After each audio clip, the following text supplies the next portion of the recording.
The main character got tired of people and bought a mountain. His marriage fell apart. He was tired of everything. He decided that he needed girls. He was going to become a recluse, so he bought one of the two mountains through relatives on his mother's side. Halfway up the mountain, there was a house that looked natural for living, so he settled there. But after 3 days, the hero felt lonely there, so he went to the village of Rei, where the festival was taking place. He found some colored chickens at a local fair. He thought they were rare, and so he took 3 at once.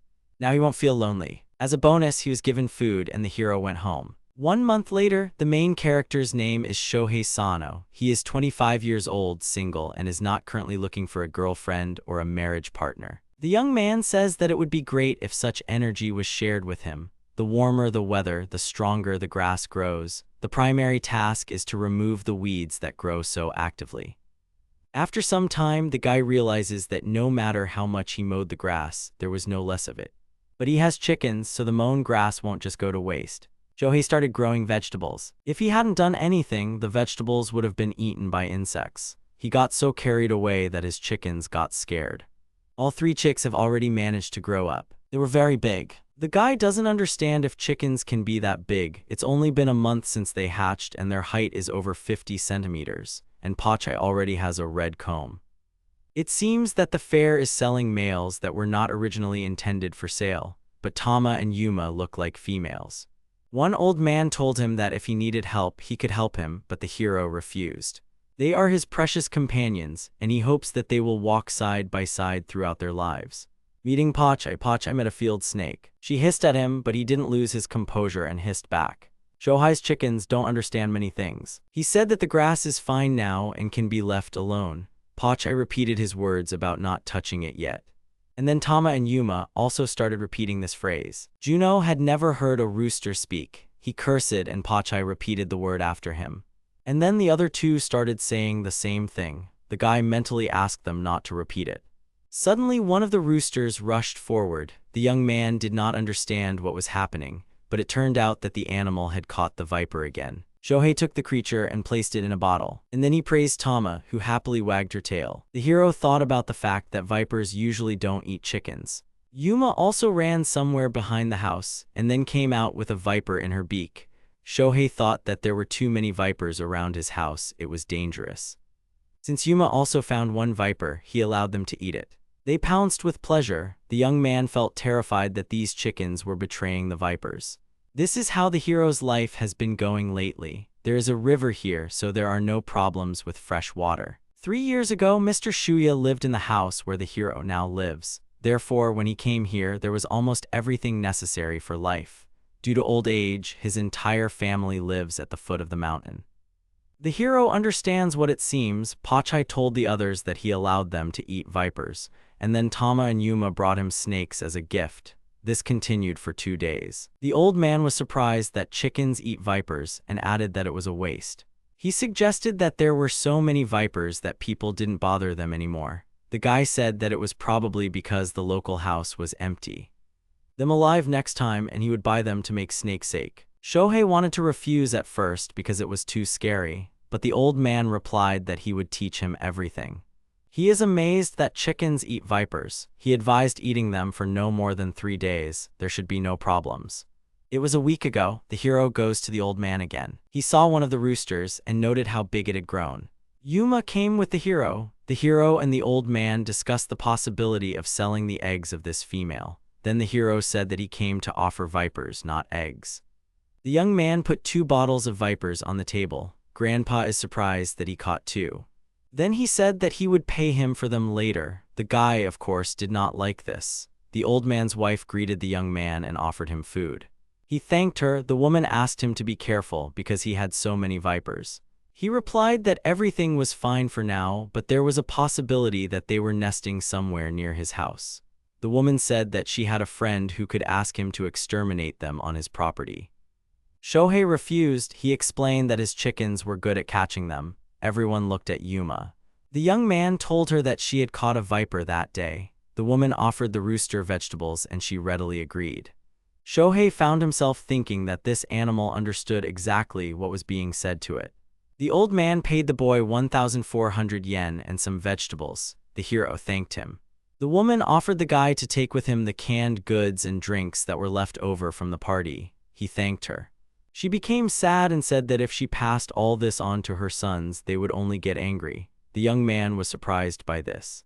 He returns home in the evening. Meat can only be bought at the general store in the village at the foot of the mountain. The boy asks Yuma if she has eaten enough. She confirms that she has. Shohei arrived at the store. There were children standing there, choosing something, and suddenly they noticed the hero and the chicken. The boys started talking about how huge the chicken was. The boy agreed with them. The girl asked if it laid eggs. The hero answered that she was about a month old, still too early for that. The boy did not believe it and shouted that the guy was lying because the chicken was huge. Yuma went and hid behind the guy. The locals are good-natured, but he was sure that the chickens understood speech. The shop assistant greeted the guy and said that he was the second one off the mountain today. Shohei was surprised by the words about him being the second from the mountain. Does he really have a neighbor? The young man had no idea that anyone lived on the neighboring mountain. He was thinking of going in and saying hello. Returning home, he called the old man. The man asked his wife if Shohei had a neighbor. She picked up the phone from her husband. She explained that he even had two neighbors. The girl in the east moved in about 2 years ago, and the one in the west about 3 years ago. A sign in the mountains warning about wild animals. It is better for him to meet them in the village. The young man thought that it would be better not to go to them without an invitation. He clarified that didn't they put such signs on every mountain? She herself hasn't seen them, but they have wild boars and bears here. They don't know what kind of wild animal he might meet there. The hero understood her. Bears are ferocious animals, but many people don't realize how dangerous they can be, because they usually only see them in zoos. The hero remembers reading horror stories about bear attacks in Hokkaido, and it's a scary thing. He probably should have gotten a hunting license before moving here. As it is, he can't even hunt with traps, much less shoot. Some locals have licenses, but most of them are old men who have given up hunting. Shohei understands that if a bear shows up, something will have to be done about it. The animals surrounded the guy. He patted them on the head and praised them. Then he said that if they had bears here, they should also be more careful. He suggested that Pochi and Tama go wash themselves, but they refused.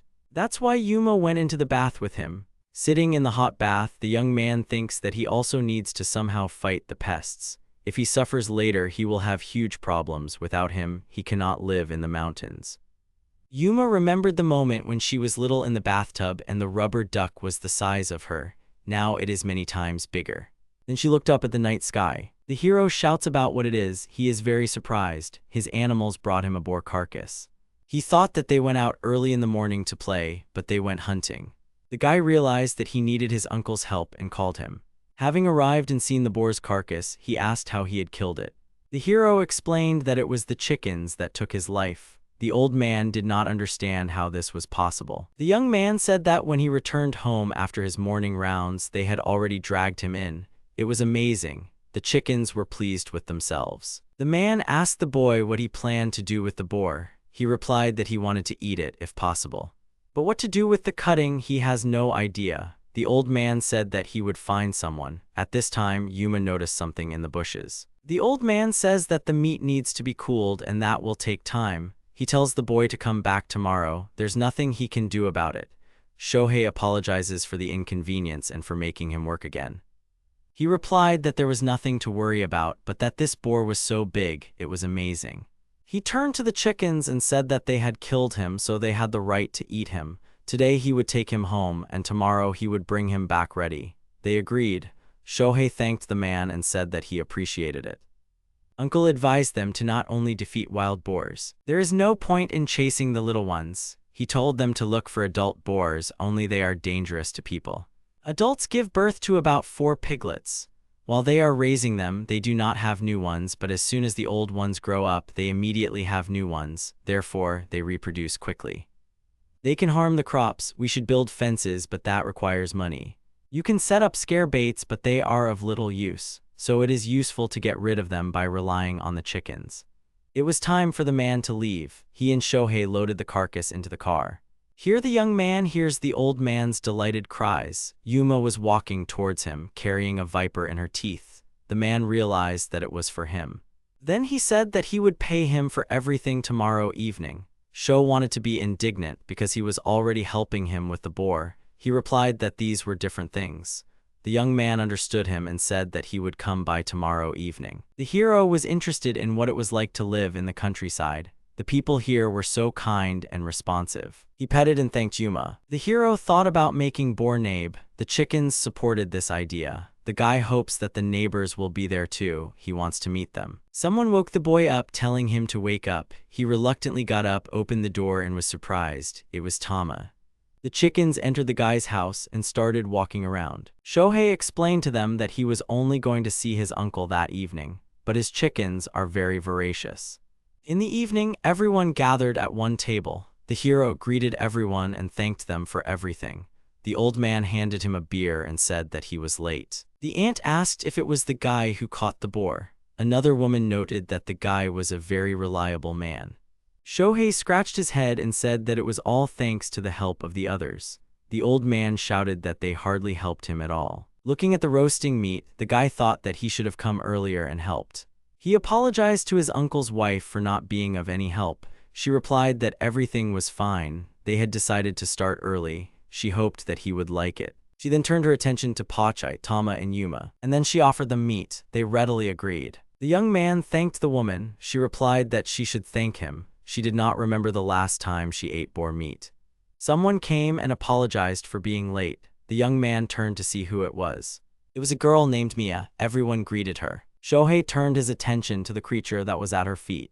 They greeted Mia. She looked away. The hero was curious about what was at her feet. The girl apologized for not coming to help.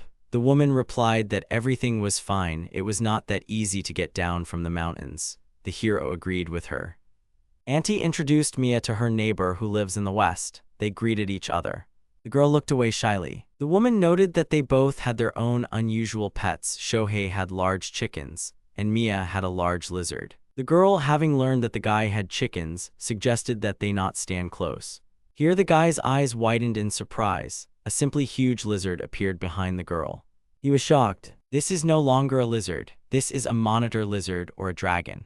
The young man asked if he could eat his chickens. She replied that she could not answer for him. The old man called the guy to the table, and he told the girl that they would talk some more. The man told a stranger that Shohei had brought them the boar he was cutting up. The hero thanked him. He replied that sometimes it is useful to work so that the skills do not become dull. The man was surprised that it was the chickens who brought down the boar. The guy has excellent chickens. They even catch vipers. The hero said that his chickens are very bloodthirsty. It seems that they can be relied upon. If they catch another boar, the guy can contact this man. Plus, thanks to these chickens, they can drink snake every day. Another villager said that if the boy caught vipers, he would buy them from him for 3,000 yen each. The uncle was indignant that if he offered him so much, he would not sell him anything else. The woman shouted that the meat had warmed up. Negotiation between a chicken and a lizard. Mia's pet was eating meat and Pochi came to him. The monitor lizard looked at the meat. He realized that the chickens had caught the boar and shook his head. It was morning. The guy was sleeping in a room with other men. He got out of bed. Yawning, he left the room and noticed the girls who were busy in the kitchen. Among them was Mia. He greeted them and asked them to drink some water.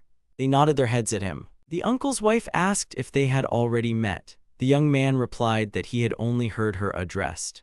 The girl apologized and said that her name was Miyako Katsuragi and that she also lived in the mountains. The young man clarified that the girl lived in the east. She thought about it. He said that he had only moved here a month ago, so he didn't really know anything. He wouldn't mind if she had some advice for him.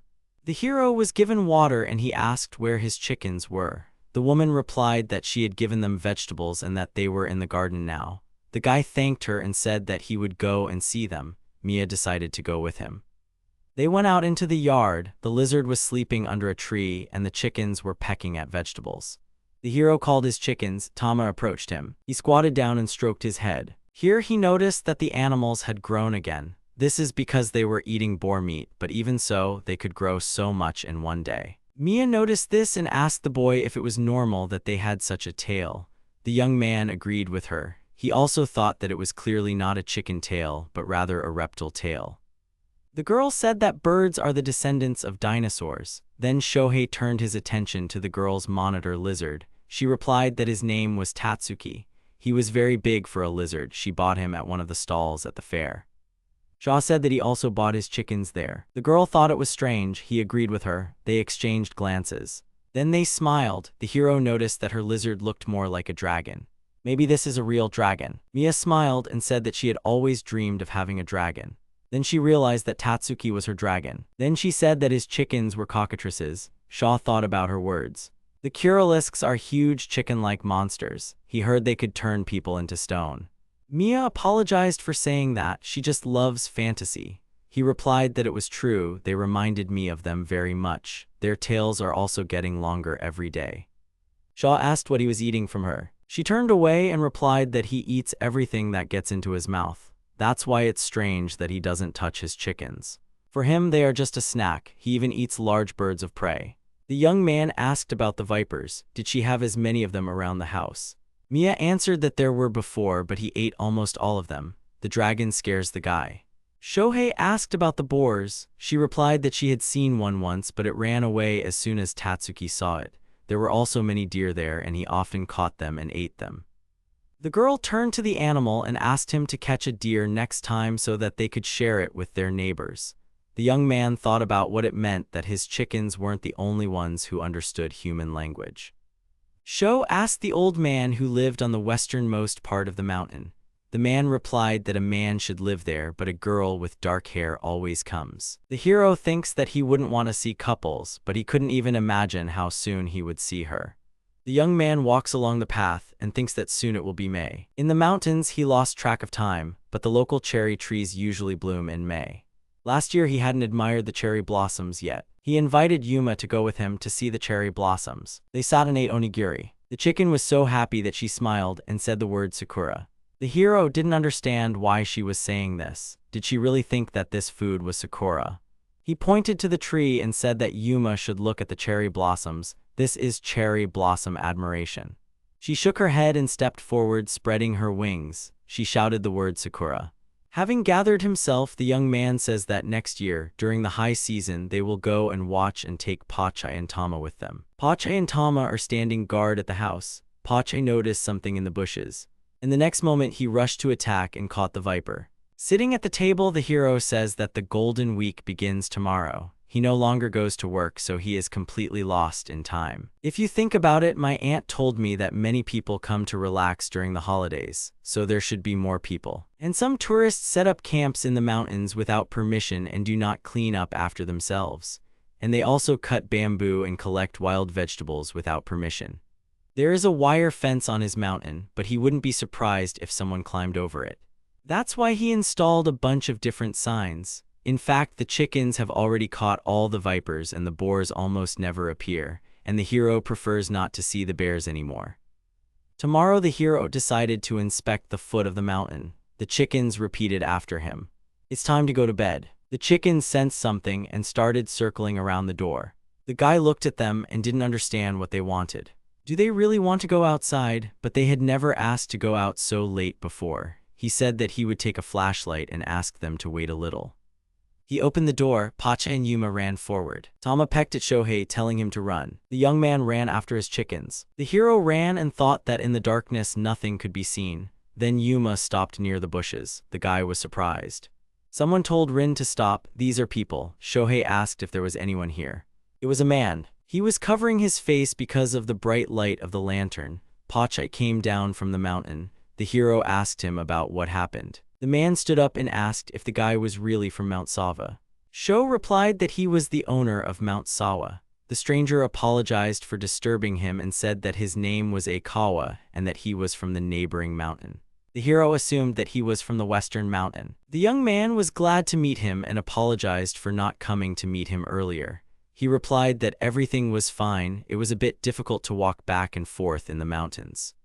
Shohei asked what the man wanted here so late. Aikawa began to hesitate and could not find words, and the guy decided to look behind his back and was surprised. A girl appeared behind the owner of the western mountain. Her face was not visible. The guy got scared and fell. Aikawa agreed that she was indeed scary. Shaw wonders why no one warned him that there are ghosts in the mountains. The chickens came forward to protect their owner. The man apologized for scaring him. He called Rin and opened one of her eyes. The hero thinks that it is strange that a guy and a girl are on a neighboring mountain in the middle of the night. He assumed that they were simply arguing. The main character decided to leave since nothing happened. Aikawa apologized again for scaring him and then asked if he would be here tomorrow. The boy confirmed. The owner of the Western Mountain said that he would visit the guy tomorrow in the afternoon and said goodbye. The couple went deeper into the forest. Shohei doesn't understand why he didn't return home on the way. Why through the forest? The hero wonders what it was all about. The chickens repeat the question after him. Returning home, Shaw lay down on his bed and said he was tired. The chickens repeated after him. He thinks that the chickens pecked him, the insects bit him, and he collected all the branches along the way. He needs to sleep, and tomorrow Aikawa will come. The young man noted his beauty. The main character cleans up after tourists who came to relax on vacation. He can't get the incident with his neighbor Aikawa out of his head, which happened last night. He turns to Yuma and asks if it's true that they can see well at night. She came up to him and lightly pecked his leg. The young man thought that females are not so noisy, and this sign means that they do see at night. He continued to collect trash. He was outraged by the volume of this trash. Yuma agreed with him. The hero thinks that it is fashionable not to be afraid that someone will sneak up on him at night because he has chickens. Rin and Aikawa go to visit the main character. The guy got out of the car and apologized for being late. Rin continued to sit in the car, which Shohei noticed. He replied that she was very shy and asked the neighbor not to worry about it. The hero mentally disagreed with this statement because the girl always goes with a guy. Suddenly, one of the hens went crazy and screamed. The main character turned around to see what was happening. Pochi was angry and was throwing himself at the guy's guests. The young man did not understand what had suddenly come over him. Aikawa replied that this always happens. Then he noted that the hero had amazing birds. Shohei invited the man to come inside. Aikawa's car is heading towards Sho's house. Pochi is hunting for vipers at this time, but unfortunately there are none. Suddenly he noticed a car passing by. There he saw Rin and was displeased. The owner of the Western Mountain treated the protagonist to something. He did not want to accept it because the gift was quite expensive. But Aikawa explained that the farmer who owed him money had finally paid off the debt so he could take it without any problems. Sho thanked him. Aikawa became serious and apologized to the hero for last night. The hero responded that there was no need to apologize. Then the neighbor asked if these chickens had always lived in these mountains. Sho replied that he had bought them at the local village fair. He had bought all 3 there. Colored chickens are rare, however they have now lost their colors. Aikawa clarified whether the hero had met a girl who lives in the east. He replied that he had met her just the other day. He didn't understand what Katsuragi had to do with it. The neighbor is worried about her pet. Sho told that it was a large lizard that looked like a dragon. She bought this lizard at the fair.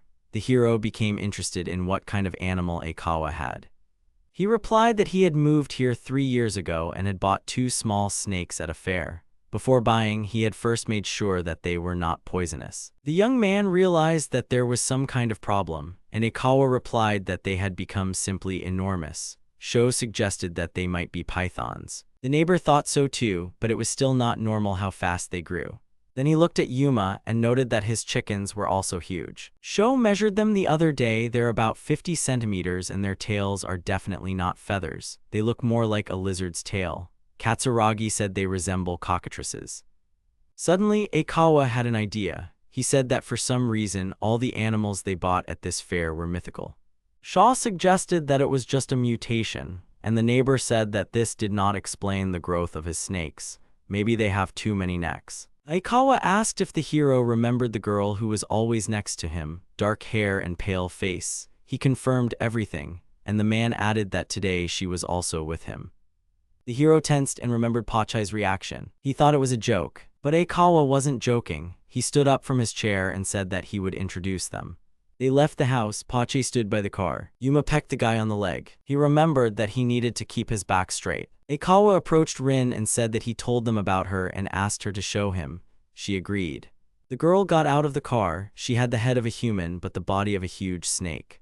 Shohei was very scared. Aikawa said that it was one of the 2 snakes, but it didn't look like a snake. The hero agreed. He looked at the girls with eyes full of fear. She stood and remained silent. Pochi started growling at the girl. She placed her tail on Aikawa's shoulder. He told her that it was hard for him, but she replied that the bird was noisy. Shohei began to calm Pochi down, saying that Rin had come with Aikawa, she was not a threat to them and he could relax. He agreed, but was on guard. The hero clarified that when the neighbor bought it, it was usually a snake. Aikawa confirmed and added that the male looks like a giant snake, and Rin just started looking like that one morning. The hero was completely discouraged. If his chickens can still be considered ordinary mutants but his snake cannot, Shohei still can't believe that this is not a dream.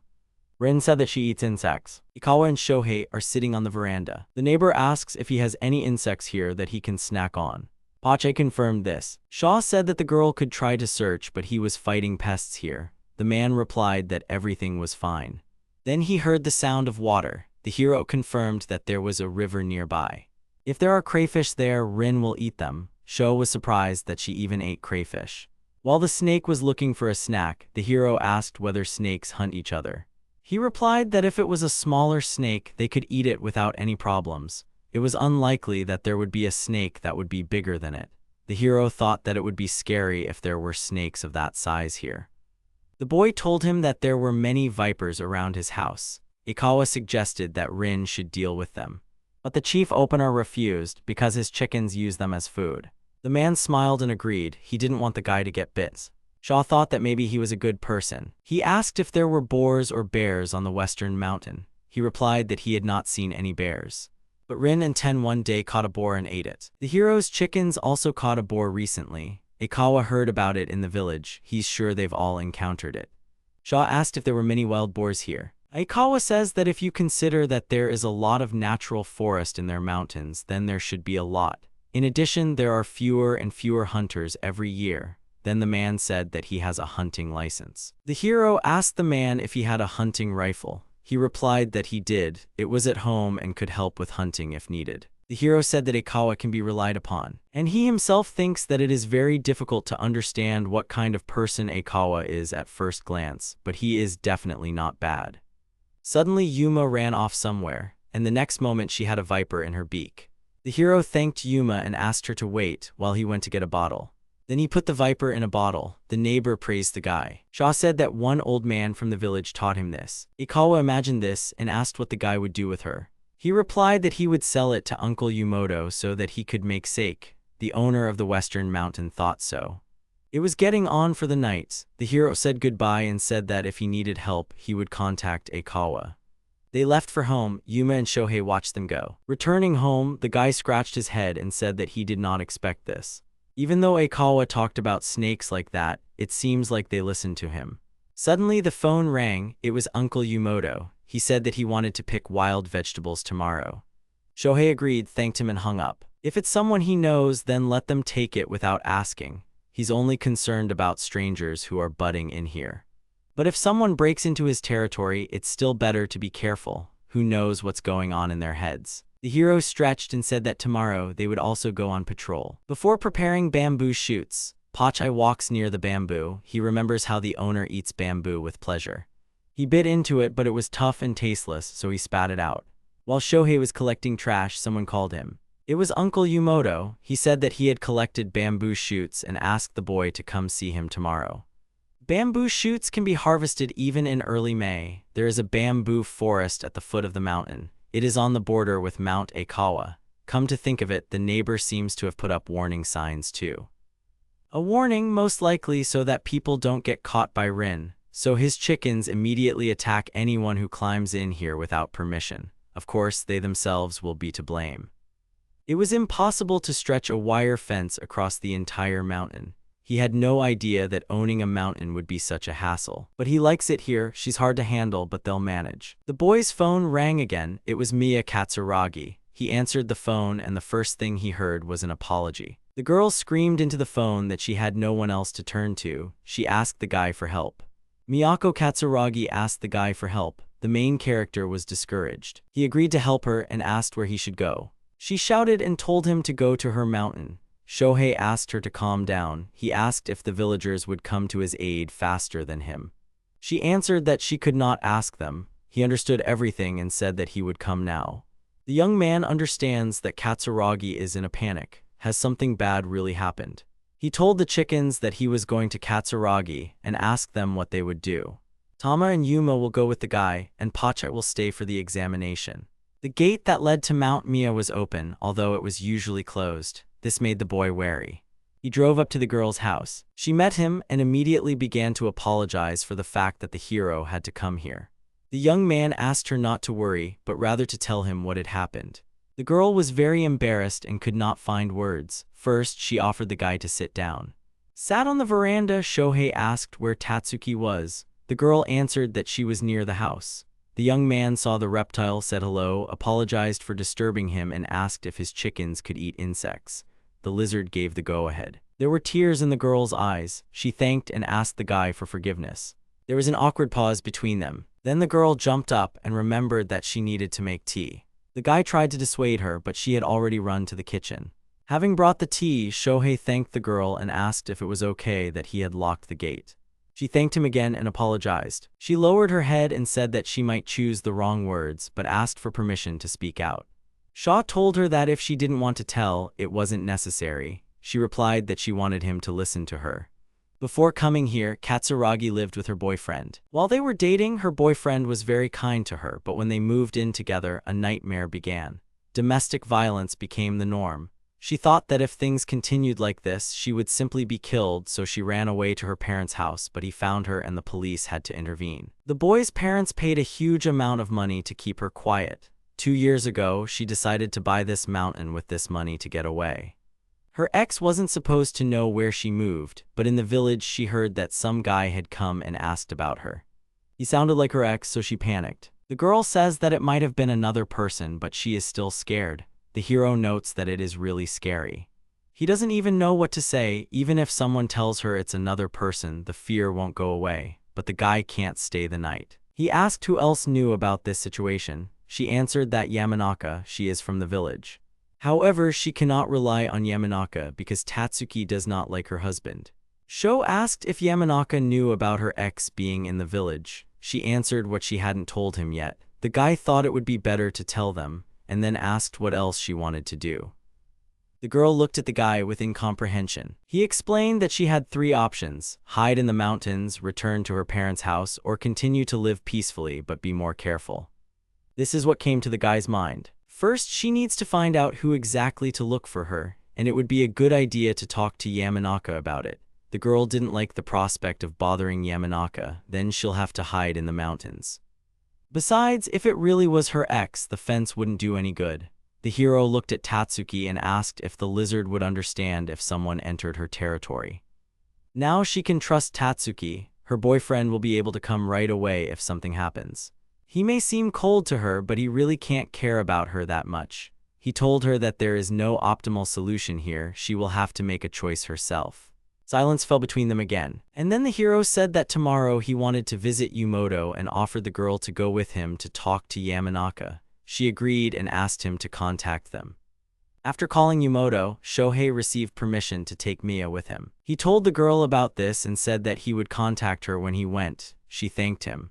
Then she told him that she had cooked rice with bamboo shoots and offered him to try it. He agreed.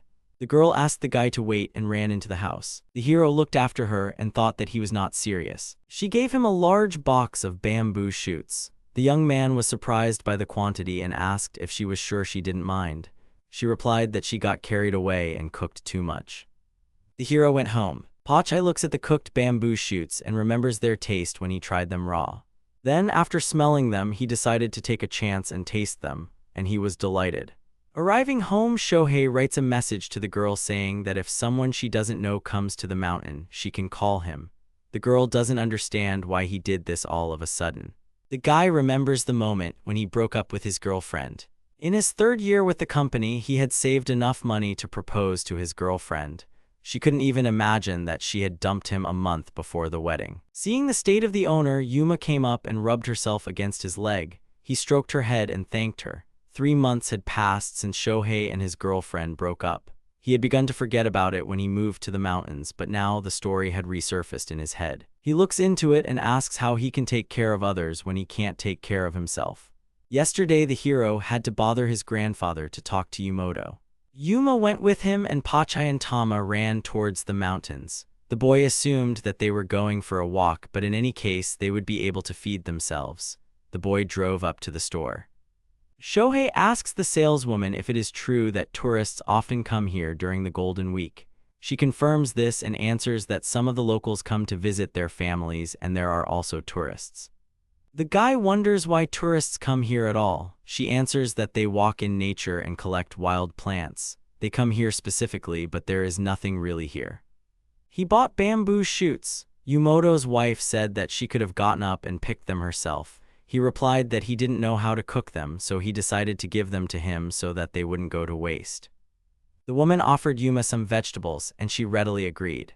Auntie said that she heard that Moya would come too, but the woman had nothing to feed her lizard. The young man reassured her by saying that large reptiles can go without food for several days. Auntie still felt awkward. Suddenly someone came. The hero turned to look.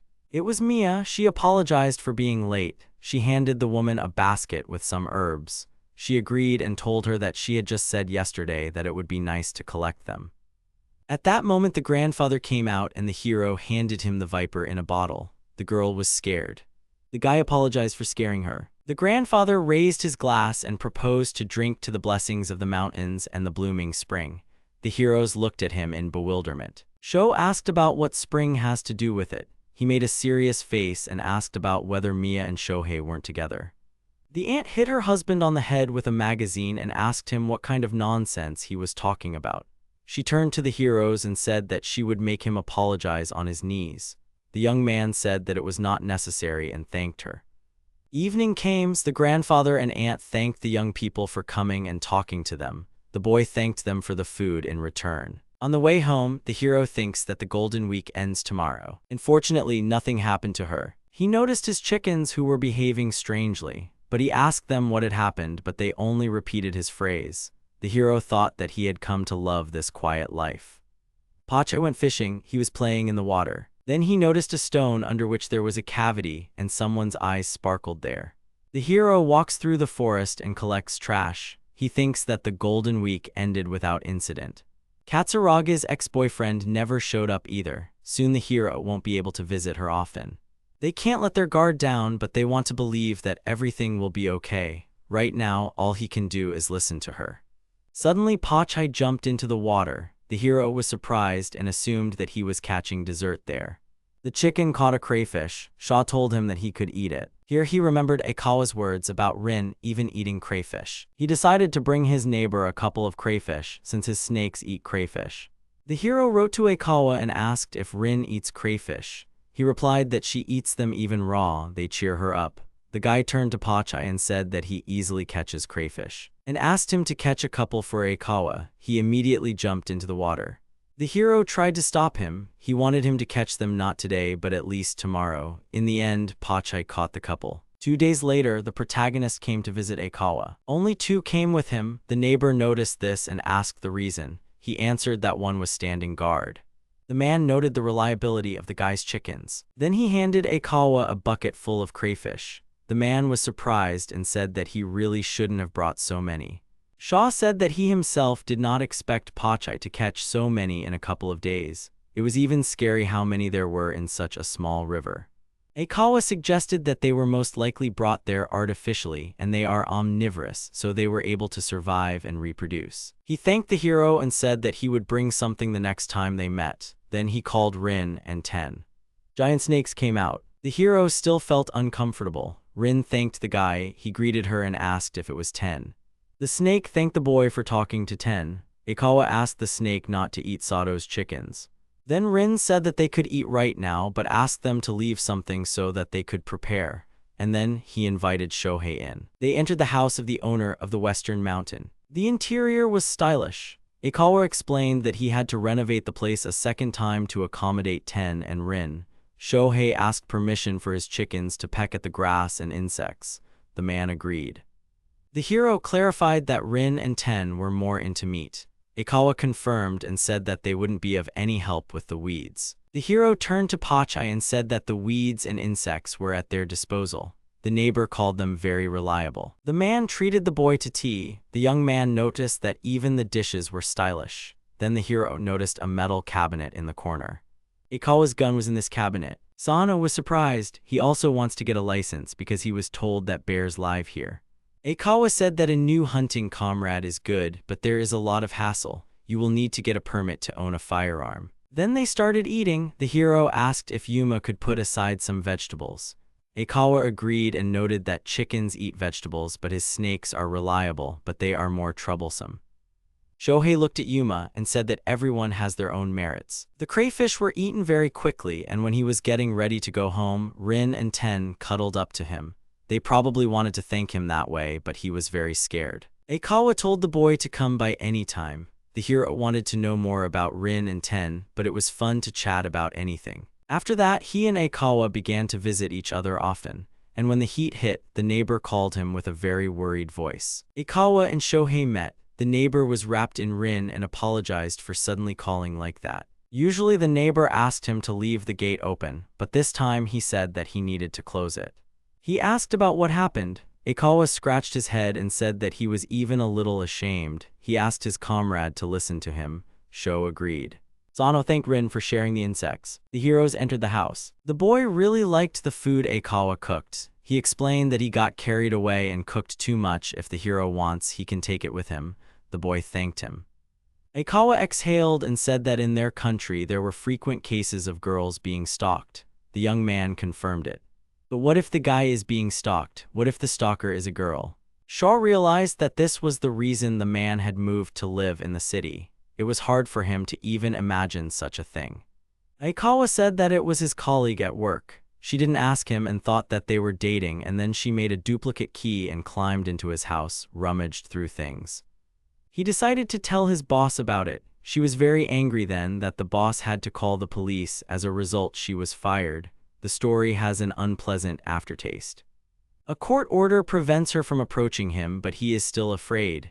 He made money in stocks thanks to the help of a friend and decided to buy this mountain. The protagonist assumed that this girl had come here. He answered that no, he had seen her when he went shopping in a neighboring city. The man thought it might be another girl, so he decided to contact a lawyer, and she told him that she had moved to this prefecture only recently. Luckily, she hadn't been to the village yet. Aikawa thinks no, but he is scared anyway. Suddenly he jumped up and said that he would help him with his work in the mountains all his life, but could the young man go shopping with him? Sano agreed. Shohei asked about Rin, who he always takes with him. He replied that she always stays in the passenger seat. The man felt pitiful. Sho completely understands the boy's fear, so he doesn't think of him as pathetic.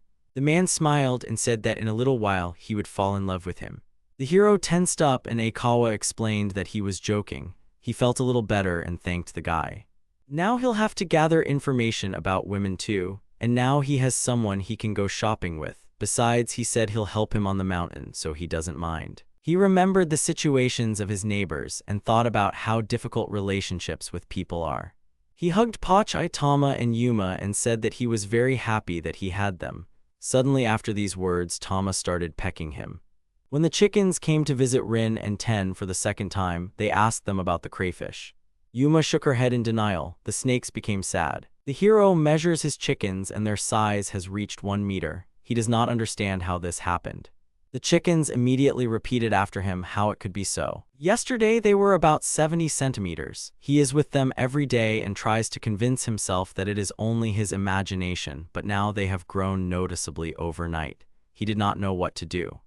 He bowed his head and asked if they had any problems from growing so fast. The chickens repeated after him and bowed their heads. When they grow so fast, shouldn't they get sick? They repeated after him the phrase that they should. The hero thought that, judging by everything, nothing hurt them. And he doesn't think vets understand chickens with lizard tails. If you think about it, it's more like a dinosaur's tail. Birds are descendants of dinosaurs. The evidence is feathered dinosaurs. He wouldn't say that the tail is like a lizard's after all. He opened Yuma's beak, which had many sharp teeth. He thought that they were too scary for chickens. The guy wonders if anyone else bought animals from that man back then. They all noticed the same thing, rapid growth to enormous sizes. It was the same with Tatsuki, Rin, and Ten. He wouldn't have paid so much attention to it if they all didn't have such strange animals. Shohei was working in the garden. He wiped the sweat from his face and thought about how working in the field was a good way to distract himself. The grandfather called the boy and asked if he would come today. He replied that he was going to go shopping first. The old man invited him to have lunch. The young man immediately warned him that his chickens had grown again. After turning off the call, the hero said that now he doesn't feel like he planted a lot of vegetables. Suddenly, Pochi came up to him with a rabbit in his teeth. The boy got scared and called his grandfather and asked what to do with the rabbit. He was told to release it because they are endangered in this region. The hero told the chickens that he would be back in the evening and asked them to look after everything here. He left the mountain to Pochi and Yuma. If you think about it, it's hard for him to imagine life without his chickens. Shohei has been living here for 3 months. The old man warned him that the rainy season would soon begin, so he needed to prepare the house for it. He also needed to keep an eye on the roads as they could be washed away. Sho understood everything and thanked him for the advice. The young man completely forgot that the rainy season was coming. The roads were not paved, so a heavy rain could melt them and he would not be able to go to the village. He asked what he should do with the mountain roads. The old man explained that first of all, it was necessary to identify dangerous zones, get rid of trees that could fall and block the road. If the road is blocked or washed away, it is usually cleared in about 10 days using machinery if there is no rain. The equipment can be obtained by ordering a private company from the city. The village cannot afford it. The hero thought that it is more difficult to live in the mountains than he thought. Then Shohei asked if they knew of anyone else buying chickens at the spring fair.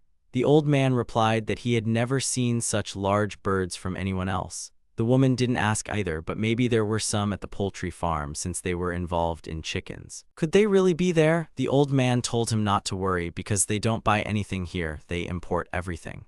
The hero looked at Tama and assumed that he was a foreign spy. The woman laughed at the guy's words. Grandfather said that most often those bought at such stalls are used for meat. He was lucky that the male came with 2 females. Usually, hens should be about 4 or 5 months old to start laying eggs, so his hens will start laying somewhere in July.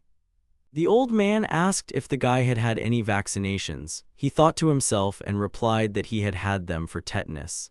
The man clarified that he was talking about chickens. The hero was surprised that the hens needed to be vaccinated.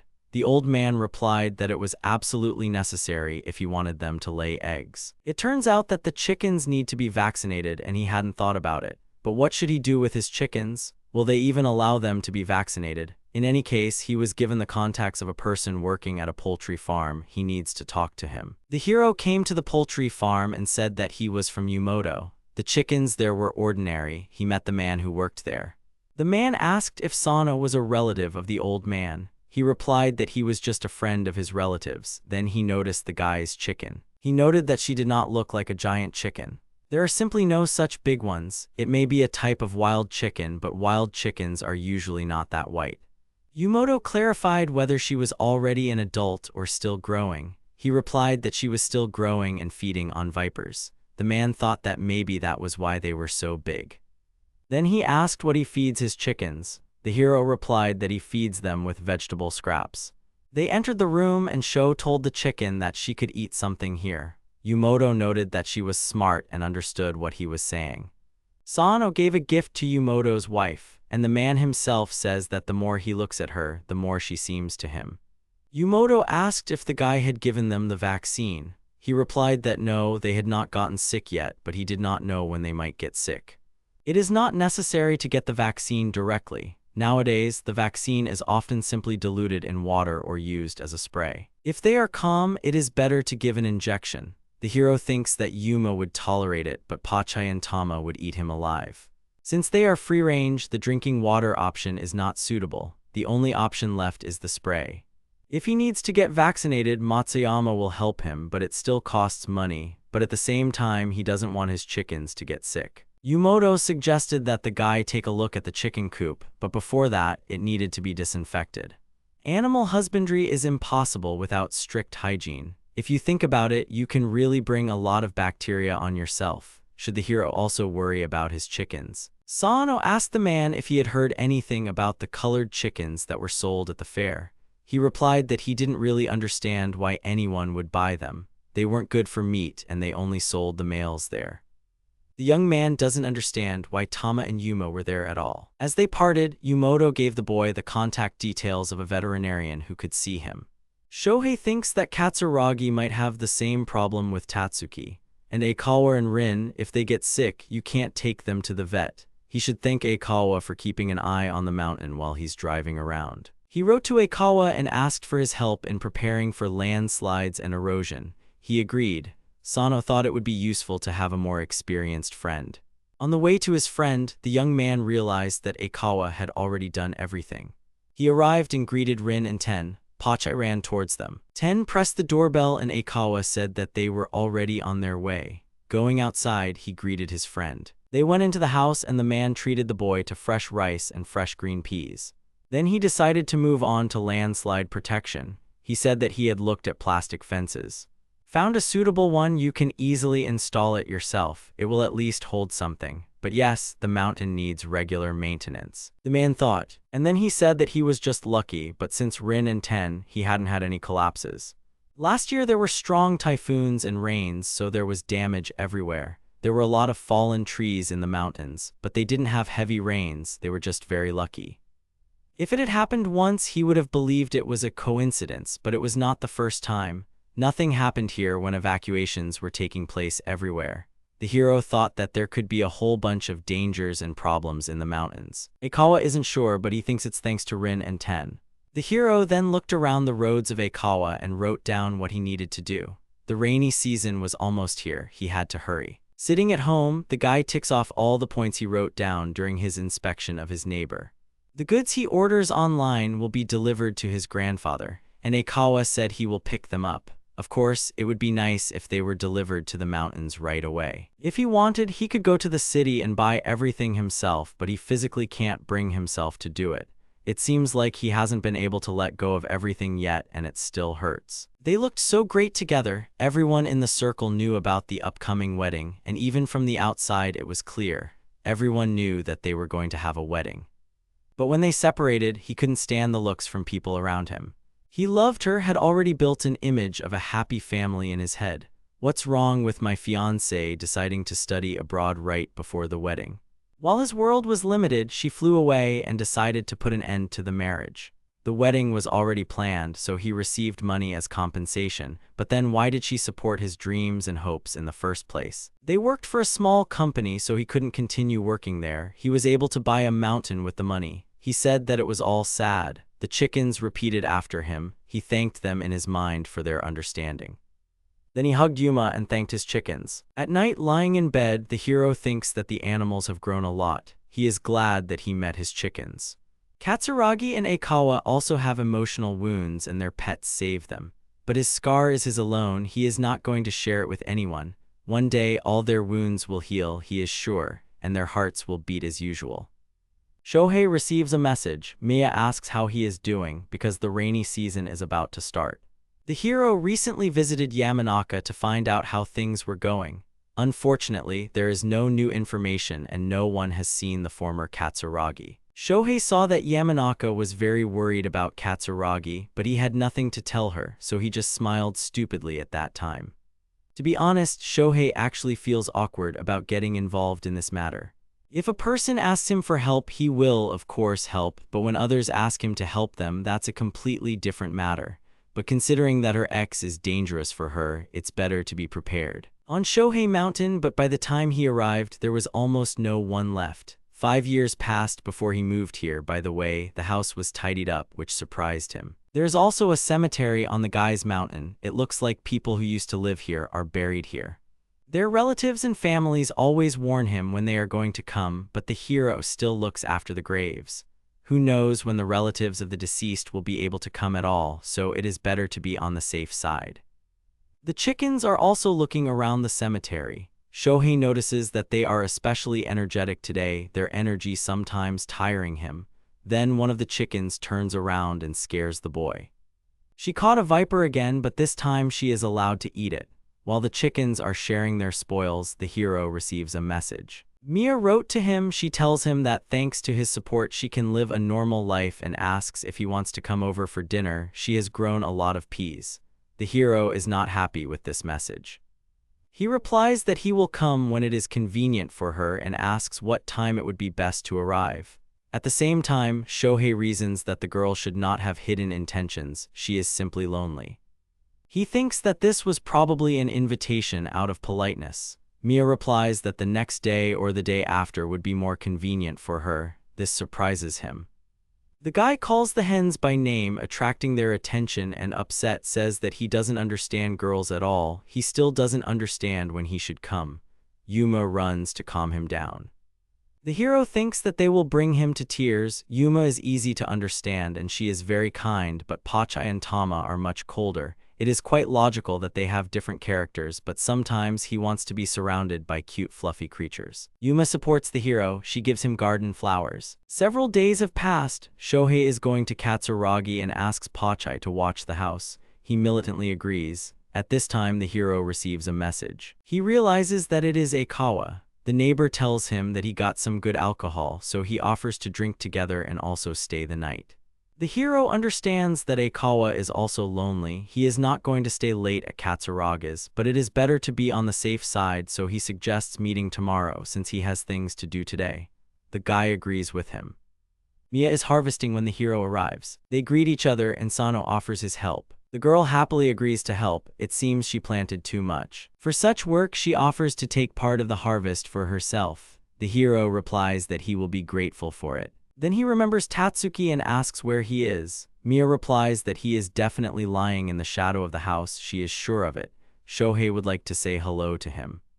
They find Tatsuki at the designated place. The hero greets him and asks if his chickens can peck insects. The dragon agrees. The boy thanks him and asks Tama and Yuma to enjoy themselves. However, he immediately gets scared when Tama climbs on Tatsuki and starts pecking at his skin. Mia sees this too. She assumes that the chicken is picking insects off him. She wonders if this is some kind of symbiosis that they can find in nature and other animals. Shohei is surprised that Tatsuki is not offended by such a comparison. The girl says she will prepare tea now. The hero thanks her and puts the basket back. They sit down on the veranda. Mia asks to wait a second as she has prepared something. Sano agrees. He admires the view and notices that it is very peaceful around. Tatsuki appears from around the corner of the house. The guy offers Yuma to play with him if she wants. The chicken disagrees and stays nearby. After a while, Mia comes and apologizes for the wait. The hero is surprised by the treat. The girl justifies herself by saying that she cooked too much again and there is a lot left. Shohei eats it happily and notes that it turned out very tasty as it is the perfect balance of peas and rice. After this, the hero asks how Mia takes care of the mountain. She answers that she pays money to the village council and the villagers help her in return. The guy thinks this is logical because it is clearly difficult for a girl to manage on her own. He then asks if she is vaccinating Tatsuki. This is the first time she has heard of vaccinating large lizards. Sano agrees with her. Basically only cats and dogs are vaccinated. Mia says that she will think about vaccination just in case. Then the guy asks how she has been doing lately. The girl replies that everything is unchanged. She hasn't heard anything about her ex since Golden Week, so she calmed down a little. She apologizes for the inconvenience. It's not hard for Shohei because it's normal to help each other. Then the girl attracts his attention. Mia says that her words may sound impudent, but she would like him to come to her from time to time. It would help her a lot. The hero does not understand what she means. He agrees to come if she invites him. The girl thanks him for this. Then they fall silent and continue drinking tea. Sano is sure that she is also just lonely like Aikawa and has no other hidden intentions. After this, the hero and the hens leave, taking with them a lot of food and harvest. The hero notices that she gets carried away too often when she cooks, but everything was delicious. The next day he goes to Aikawa. He wonders what kind of relationship Aikawa and Rin have, what influenced her to make half of her body human. He is always embarrassed to ask about it. Tama is angry. The hero explains that today she is on guard duty again. This time they will go to Aikawa. He feels awkward leaving her here alone, so Sano asks if he will go with him. Tama continues to be angry and does not react. Pochi pokes him in the leg. The guy says that he is still worried, but since Pochi insists, he won't be able to catch Tama anyway. The hero remembers that he once chased after her and she kicked and bit him. He won't step on the same rake twice. Shohei shouts from the car that he has opened the house so she can sleep inside. There are 2 buckets of crayfish waiting in the back. The hero is met by Rin and Ten. He greets them and says that he is staying overnight today, so would they mind if his chickens eat insects? The snakes say that they do not mind. Sano notes that Rin does not like to talk much, while Ten does. The boy hands over the gifts. Rin and Ten call him a good boy. Such a violent reaction frightens Shohei. Out loud, he explains that his chickens caught it. Aikawa comes out and greets the hero. Sano tells him that he has a taste for crayfish. The neighbor is amazed that there are so many of them again. He takes the bucket and thanks Pochi and Yuma and then asks them to make themselves at home. The hero notes that Aikawa also treats his chickens with respect. Sometimes he feels as if his chickens are the owners, not him. They are even more than he gets. The heroes enter the house. Shohei apologizes for not bringing anything else with him. They answer that there are enough crayfish. He brought a whole bunch of them for the snakes. The hero wishes him a pleasant appetite and asks if he understood correctly that these are enoki. Aikawa replies that he bought their seeds last year and grew them at home. This greatly surprises Sano. He didn't think it was possible. It turns out his neighbor tries so many things. At this time, he takes out the alcohol he bought. The hero asks if this is Chinese liquor and wonders if the guy drinks it often. Aikawa denies this assumption and says that it was a gift from a friend who sold him this mountain, a souvenir from China. Sano wonders what is written there. The neighbor doubtfully says that Mitaishu is a strong alcohol and should be served with ice or diluted. Now the hero wonders what province it is from. Aikawa does not know. Shohei recalls how his chickens obtained a gift. The heroes continue eating when Aikawa remarks that it tastes great with fried chicken. He then catches Sano's eye. The guy realizes that he didn't think and asks for forgiveness for it. Shohei replies that it's okay. They recently went to a poultry farm and he bought a chicken there to fry. None of them complained. Aikawa asks how it is at the poultry farm. The hero says that it's an authentic place. And he adds that he also decided that it was worth vaccinating his chickens. The neighbor wonders whether snakes are vaccinated, then looks at them and realizes that even if they are, it is not suitable for them. Sano asks if Rin has always looked like this. Aikawa replies that she took on this appearance about a year ago and hasn't changed since. The hero then asks if it happened suddenly or if there was some kind of trigger. He imagines what would happen if Yuma turned into a beautiful girl but immediately rejects the thought. Aikawa also wondered what could have been the trigger. He says that after about a year of having them, they grew to 2 meters in length. Ten always stayed at home and Rin often went to the city with him. One day, a situation happened. When Aikawa was visiting the city, girls often pestered him because he was handsome. The guy still had not gotten rid of his fear, so he quickly ran away, but the girls still approached him, and when they saw Rin, they ran away screaming. This scared the guy even more. Aikawa then felt relieved and hugged Rin on the way home until the shaking in his arms subsided. He says that he acted pathetically that day and complained to Ten and Rin all night, assumed that if there had been a girl in the seat no one would have bothered him. He wondered why he complained at all, and then the next morning, he found a transformed Rin nearby. Sano asks if that's when Rin changed. The neighbor says that he turned pale and wondered how some girl ended up at his house. He thought maybe he brought her because when he got home he had drunk a lot. When the guy tried to run away from her, he saw the lower half of her body and thought about it. Now everything is clear to the hero. He thinks that he himself, when he saw her for the first time, did not believe it right away. Aikawa continued to tell that when he saw Ten standing calmly next to him, he was able to put 2 and 2 together. Shohei thinks that even at their first meeting, she seemed strange to him. They continue eating when the hero realizes he has had enough to drink. Aikawa at this point wonders why Sano bought the mountain since he hasn't shared it yet. The hero replies that his situation is not as bad as Aikawa's and says that his marriage was destroyed and he hated the whole world. The neighbor asks what was wrong. Shohei does not want to answer this question. He says that they were engaged and had even set a wedding date. And then she suddenly said that she wanted to study abroad. Then the hero asked if she would come back. Maybe they should postpone the wedding date. She said that she would stay there for a few months and then the hero starts crying. The crying only gets louder. Aikawa asks for forgiveness. Sano may not tell. The hero continues to say through tears that she did not return, said that she wanted to enter a prestigious university, and asked him to pretend that they never knew each other. Shohei himself does not understand what kind of tears these are, whether he is sad, lonely, or just angry. He says that his problem is not as big as stalking or domestic violence. But then why was all this necessary? Why was it necessary to say that they would get married and that she loved him since she was going to leave anyway? Sano feels pathetic. There was nothing he could do. She was his whole world, but she didn't want him in her world. Aikawa places a glass of water in front of the surprised hero and says that it is delicious water. Sano wipes his tears and drinks it. He remembers that if you cry a lot, you will get dehydrated. The hero bows his head and says that he is truly sorry. This reaction surprises Aikawa. He doesn't know what to say and then asks to raise his head. He also drank a lot then. He also asks Pochi to move away.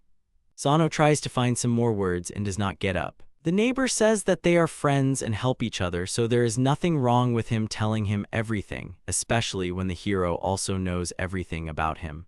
The guy looks back at Rin while saying these words. Pochi puts his paw on Shohei's head. He picks it up and again asks to forgive him. He is so pathetic. Aikawa says that he has nothing to apologize for. He didn't do anything. Everything is fine. Sano thanks him for such words. The neighbor continues he will definitely fall in love with Shohei now. The hero gets scared and asks him not to do that. Aikawa laughs and says that he was joking, he just wanted to cheer him up. Sano thanks him again and then yells at Pochi to get off him. Yuma and Pochi start arguing. The hero thinks that even Yuma thinks it's wrong to step on his head. Then he gets a call. The guy realizes it's Matsuyama and answers the phone.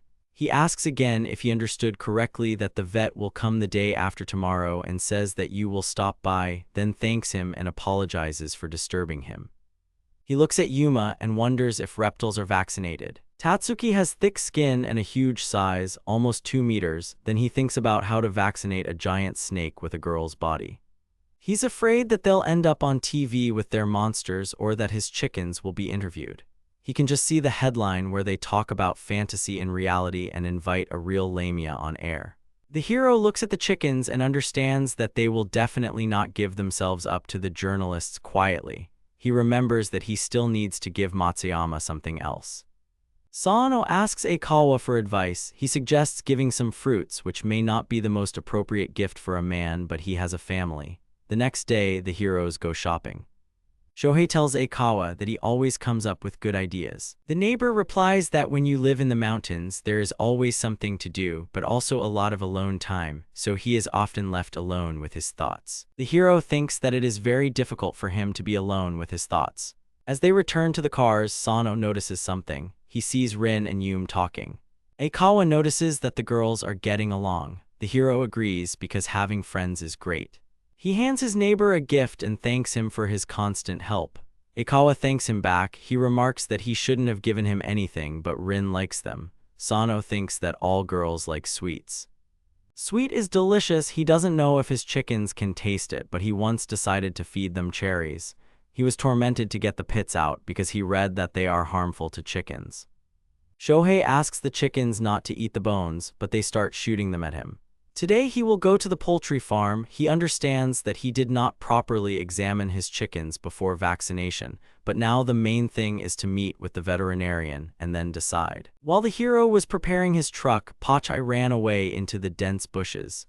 Sano didn't tell them anything about the vaccinations. He assumes that it's some kind of animal intuition. He calls the chicken to come back quickly, but Pochi doesn't respond.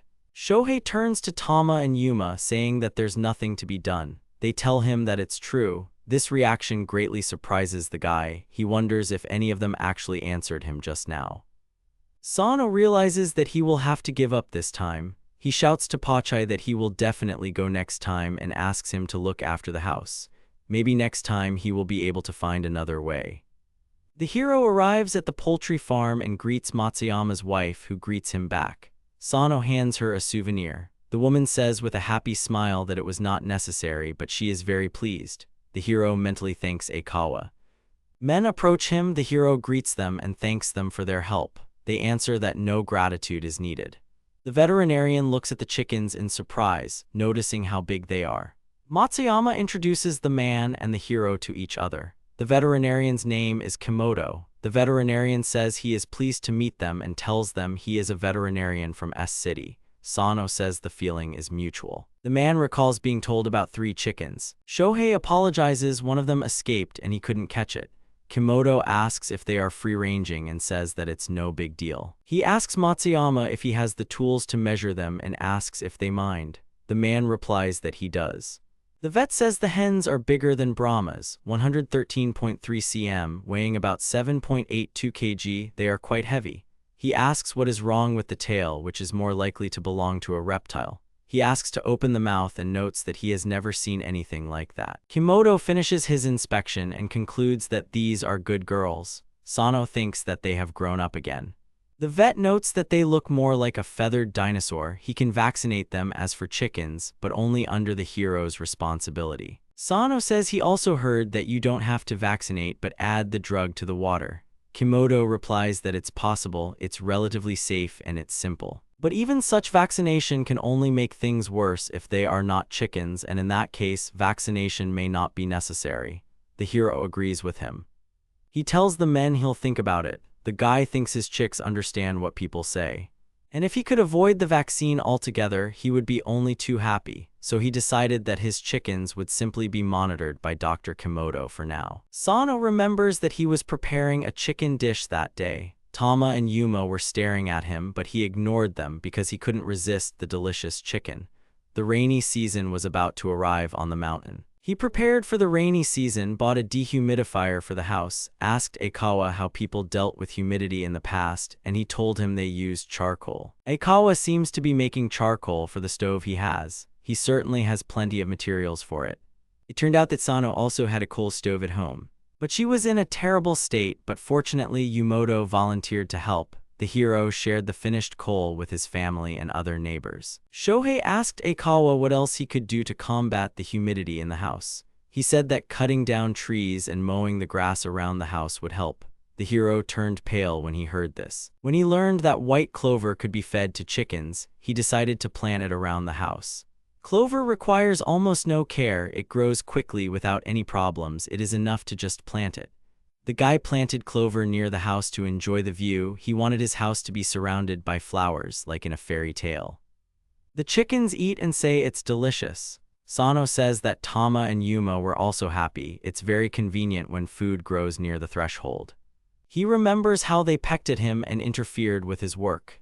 Shohei then said that he was planting for them and asked them not to interfere. After that, the chicken left happily. The hero asked her to tell the others not to peck the grass here for about a week. This was at the end of April. When Sano entered the shop, the children gave him a flower crown, or rather his chicken. Now he is looking at it. It was so cute that he decided to make wreaths for the others, but Tama and Pochi looked at him with such disdain, so he decided to stop at Yuma. He sees that it's not working out very well. It turns out that it's more difficult than he thought. The hero puts a wreath on Yuma and asks her forgiveness for what didn't work out so well. She repeats the word forgive. Sano thinks it's still cute. He also says out loud that she's cute. Yuma asks again and the hero confirms his words. The happy chicken runs away and shouts that she is cute. The hero mentally asks her to always stay like that because she is the best. Clover is a very useful plant, but if it brings moisture into the house, then nothing can be done. Its house is wooden and can easily become moldy if you do not get rid of it. It will be transplanted further away, but it is sad to transplant the chicken's food so far away. Before it rains, everything needs to be done. While Pochi and Tama were on patrol, he dug everything up and replanted it. They asked where the grass was when they returned. Sano understands that he now needs to come to an agreement with Tama. He asks for forgiveness and says that the grass couldn't be planted near the house, so he transplanted it a little further away. Let him see.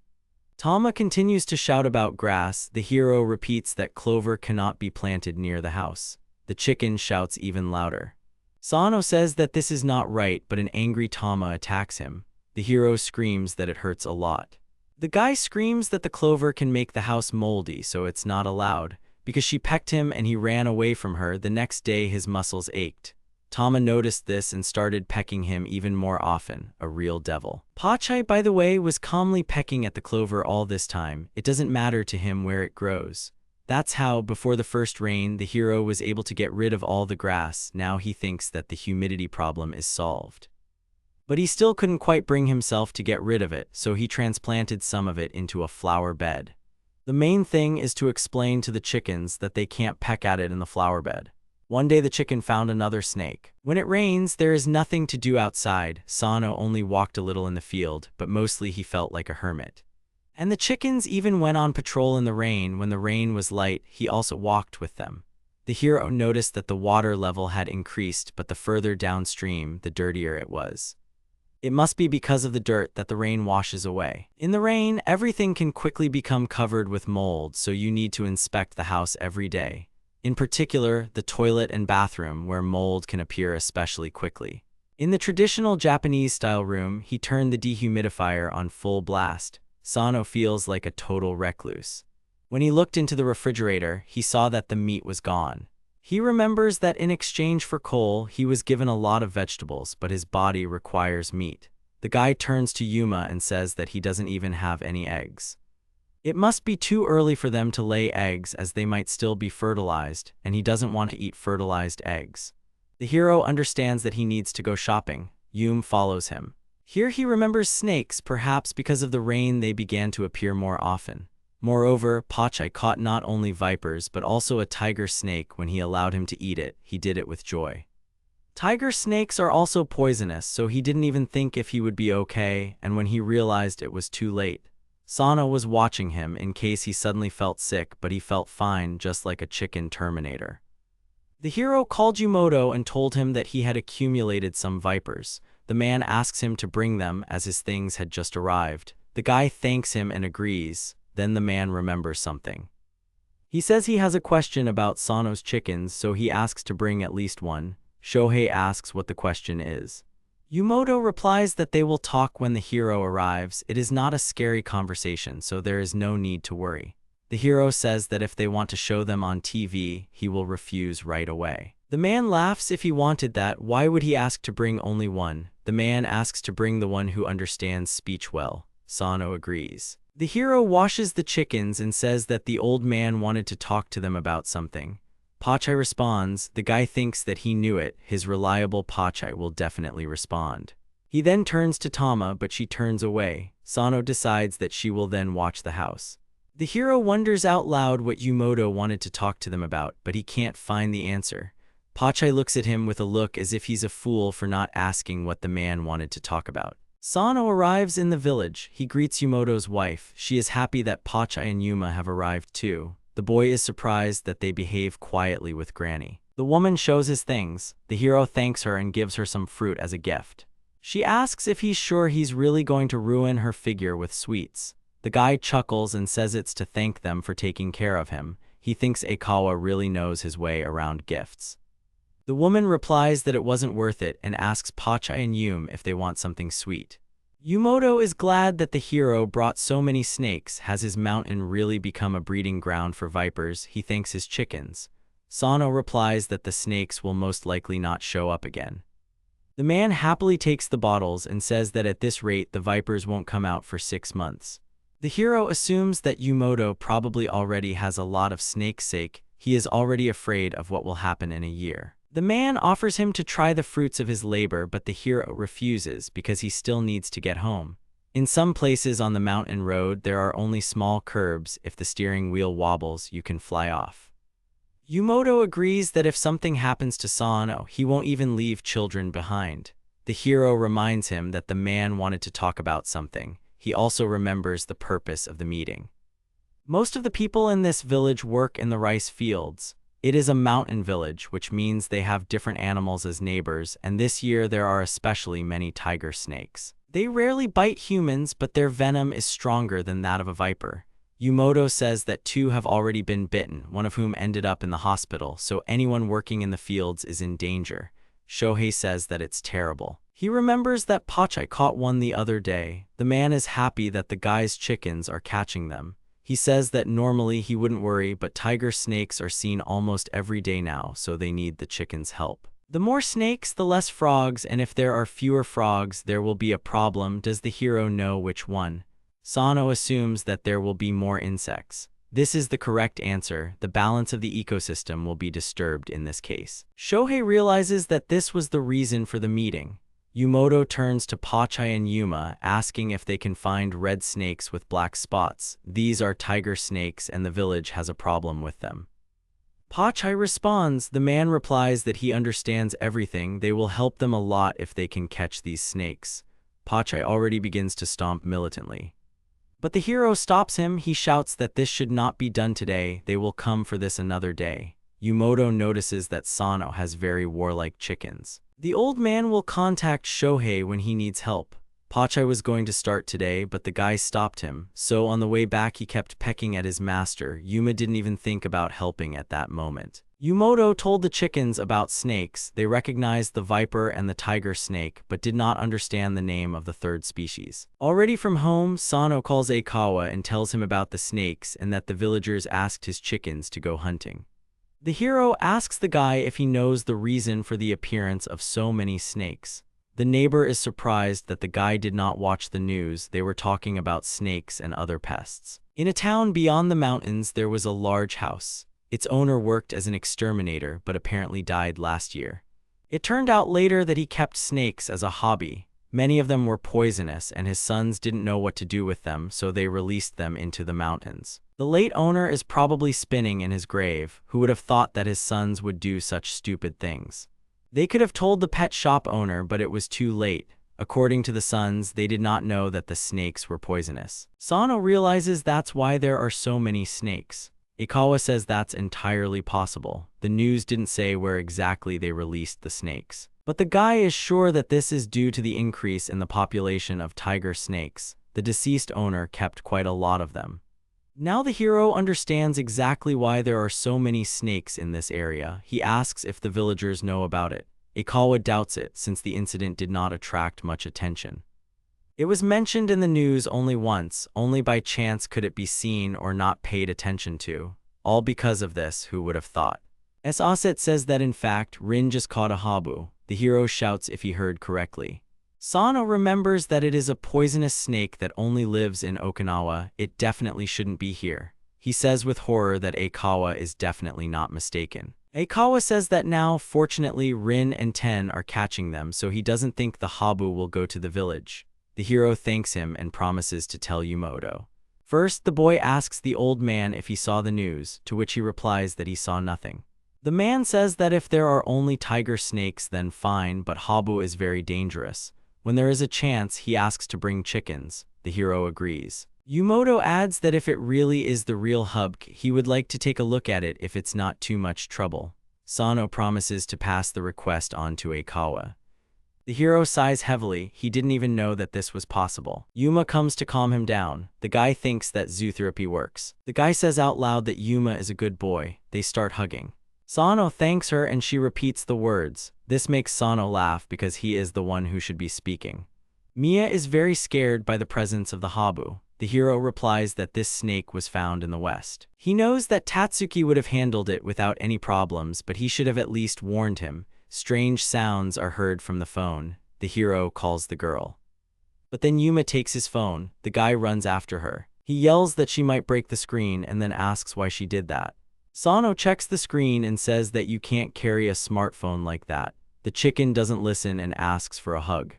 The hero says that he is still angry, but this attitude softens him and he quietly asks her not to do it again. Shohei pets Yuma and tells her that he will call Katsuragi again so she shouldn't interfere. He apologizes for the interruption of the connection. Mia asks him to forgive her for causing such a panic. She says that he was screaming so much that she couldn't even understand the words. At this time, Sano looks at the culprit of this situation. The girl asks if it is true that someone released the hub. The guy tries to calm her down that they might not be on her mountain, but let her keep in mind that they were seen in the west.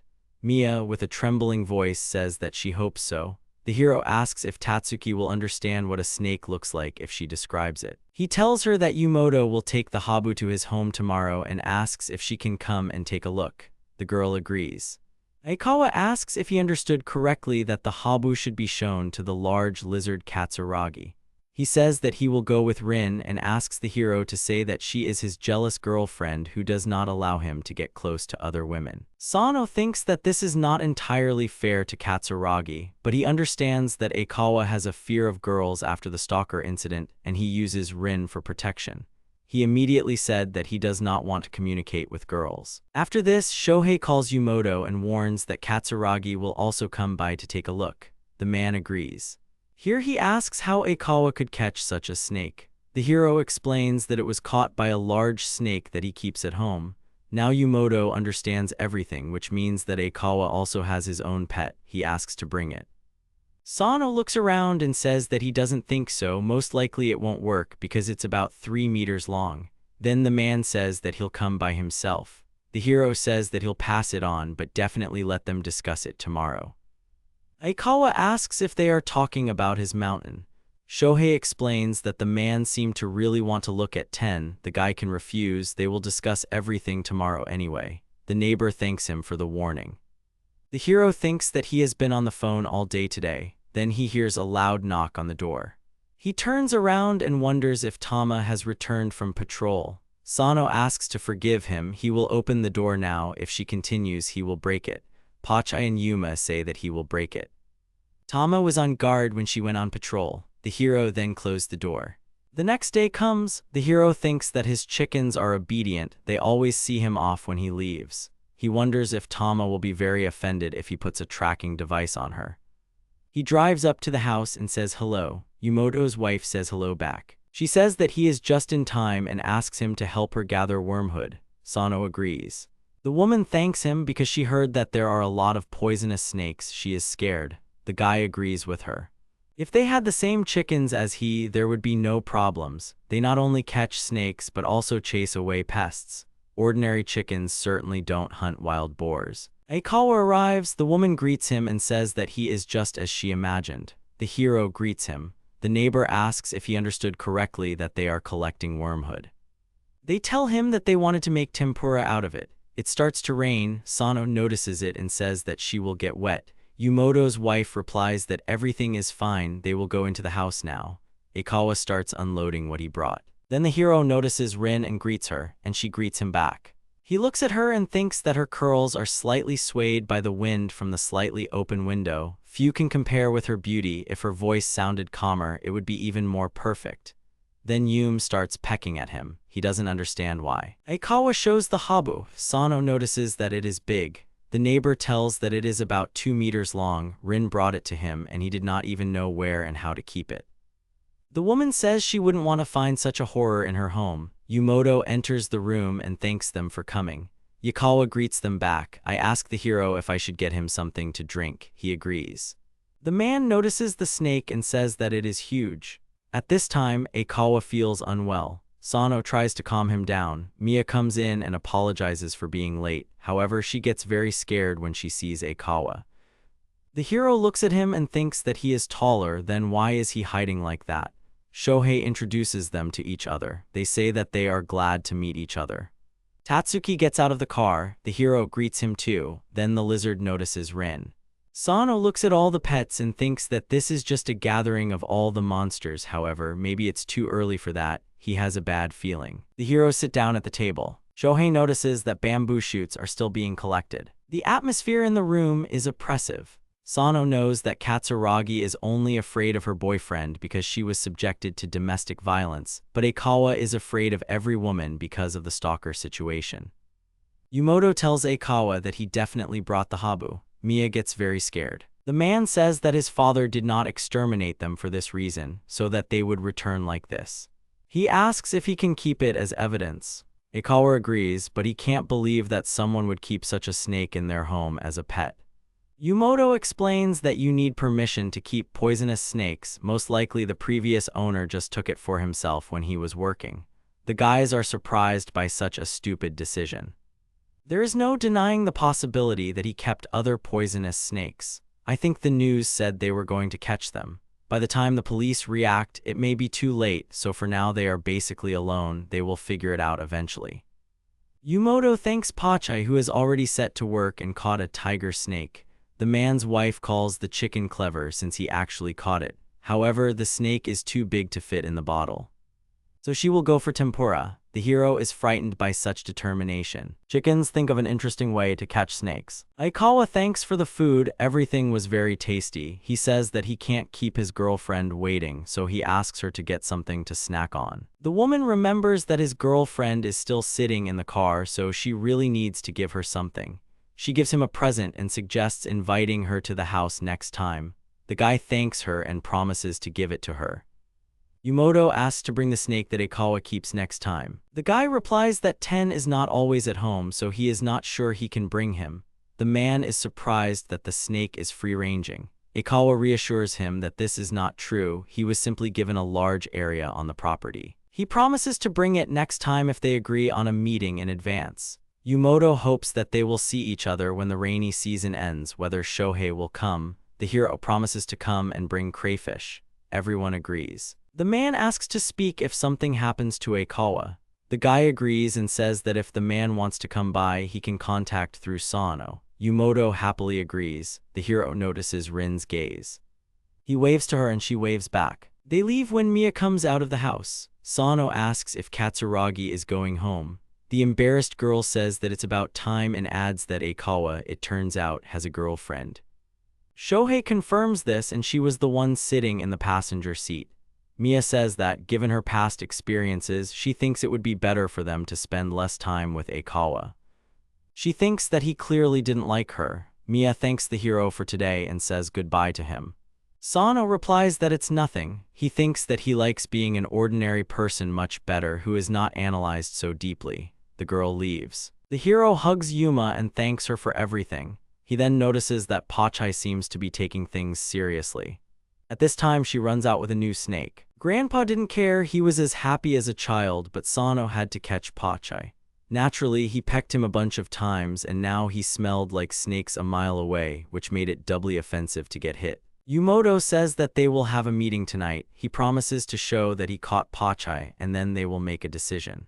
Shohei yells at Pochi to stop, they're going home. It just needs a little washing. When they get into the car, the hero notices that Pochi's beak stinks. She starts swearing in response. The hero thinks that he should have rinsed his mouth as well. On the way, the chicken did not peck him, but as soon as he got out of the car, Pochi attacked him. Because of the rain, the humidity in the house increased, so he will need to make charcoal. Yumoto calls again and asks to borrow 2 chickens tomorrow. Then he adds that he wanted to discuss something else, so he asks to come right now. The hero agrees. He turns to Yuma and asks her to call Pochi and Tama and tell them that they are going to the old man. Sano packs his things for the trip and thinks, as he turns to the chickens, that the 3 of them can no longer fit in the passenger seat, so one of them will have to ride in the back. He covers everything with a tarpaulin, and the chickens climb into the back together. The hero says that one person can ride on the passenger seat, but immediately gets hit on the head with a beak. The guy doesn't understand why. Yumoto thanks the hero for coming together. Pochi starts tapping his paw. The man tells him that he doesn't have to go hunting today, they can start tomorrow. Sano asks if he will sit in the garden, but Pochi attacks him again. Yumoto laughs and tells Shohei that Pochi is clearly angry with him. The heroes move into the room. The man with a serious expression says that he showed the captured Pochi, the tiger snake, to the villagers. The guy shows that he is listening attentively. Yumoto continues, yesterday after they left he saw 2 more, there are probably more than they thought. Sano is surprised that there are so many and asks if they caught them. The man answers in the negative, the snakes hid in the grass, they must have had mating season last spring, that's why there were so many of them, and they didn't even know about it. The hero interrupts him, the old man from the news died later than spring. Yumoto replies that most likely his sons released the snakes when the man was still in the hospital, and it became known that he would not survive. Shohei says it's a terrible story. The man agrees and suggests getting back to their topic. Tiger snakes mate before hibernation in winter and give birth in summer. Sometimes they mate after hibernation. The hero understands that, in other words, they are doing this now. Yumoto confirms this assumption. If there are even more snakes, then there will be even more problems. The man bows and says that's why they need Sano's 2 chickens. He asks to let them stay with them for a while. Naturally, they will pay them. The hero says that he doesn't need money. Yumoto interrupts him, that won't do. He asks not to say that. The hero needs to understand that his chickens are very important for his life in the mountains, and now 2 of them will not be at his home. This means that the hero himself or his grief may be harmed, so he is paid for the possible inconvenience. The man asks to take this seriously. Sano hesitantly agrees with him. Yumoto turns to Pochi and says that Saturday and Sunday are their days off, so they should start tomorrow. The chicken agrees. The hero thinks that Tama and Pochi will work from tomorrow. Sano gives the chickens instructions on who can be touched and who cannot. Yumoto asks the guy to come and pick them up for the weekend later. He calls Pochi and Tama, promising to explain everything to them later. Sano shouts that he's going home. The man turns around and says goodbye, telling him to call if he needs anything. The chickens leave with him. Shohei gets angry and says to himself that they can take the chickens, he doesn't need them at home anyway. On the way he stops at a store. They thank him for his purchase. The guy tells them that he bought himself some tofu to fry at home. Fry it with vegetables, but the chickens should like it too. It's a great dietary product that goes well with oatmeal cookies. The hero returns home and tells Yuma about it. She runs to meet him. Sano shows her the bag and tells her that he bought some goodies. Yuma happily shouts that he has arrived. She waves her tail wildly. Shohei strokes her head and thinks that when she is happy, her tail turns into a deadly weapon. He remembers the hens wagging their tails when they brought down the boar. It was during the Golden Week when they weren't that big. They grew very quickly, but now he's come to terms with that. The hero looks around the garden and thinks that during the rainy season the plants grow quickly. The chickens fight the weeds, but now they will be gone for a while. He hopes that the weeds will not have time to grow too much. During the day, they went to the river with Yuma, then rested at home. Already in the evening, he remembers and tells her that today Pochi and Tama will not be there. Then they started taking a bath. Sano thinks that if they get bigger, they won't fit into one bath anymore and they need to buy more towels. Shohei notices that it is quiet, so quiet. Already in bed, he counts on his fingers that today is Wednesday, and he needs to go for them on Saturday. All this time he will be only with Yuma. He thought she would be lonely. The hero was too used to having all 3 of them around. They became like family to him. In fact, Sano didn't want to leave them there, but he couldn't say it so directly. The guy asks Yuma to sleep with him. He falls asleep and thinks that he must be so pathetic right now. Yumoto comes to the hero. He asks to forgive him for coming so suddenly. Sano says that it is nothing, asks if something really happened, and offers to go into the house. The man does not agree. He already needs to go. He tells them that they can't sleep. Last night Pochi and Tama were screaming terribly. The hero is surprised by this. He remembers that he heard that when chickens wake up in the middle of the night, they scream very loudly. He's already forgotten what it's like since he hasn't heard them for a long time. Yumoto says that he doesn't care, but the neighbors are already starting to complain. So he came with a request to leave them with the hero for the night, whether he is against it. Shohei says that in general he is not against it and asks if he understood correctly that they will see each other in the morning. The man agrees and asks to forgive him for the request. Sano says it's okay. Yumoto leaves and promises to give the hero some money for gas. The boy tries to refuse, but the man says he won't accept excuses. He should at least get something for his help. Shohei reluctantly agrees. He thinks it's very polite of the old man. He turns to the chickens and asks Pochi and Tam to return before dark. They answer him as they run. The hero thought that they would be exhausted since they hadn't slept well, but they seem to be full of energy. Then Yumoto returns. He forgot to give him the package of homemade cucumbers. The guy takes it and thanks him. He asks again if the man will arrive around 8 in the morning. He confirms this and apologizes again for the inconvenience. Sano replies that he doesn't mind. The hero looks at the car driving away with a smile. He thinks that nothing terrible will happen. He probably just had a nightmare. That's what he thought before he fell asleep. In the middle of the night, Pochi and Tama start screaming. The hero yells back at them to be quiet. The guy promises to leave the door open so that after they've finished yelling, they can calmly return to the house.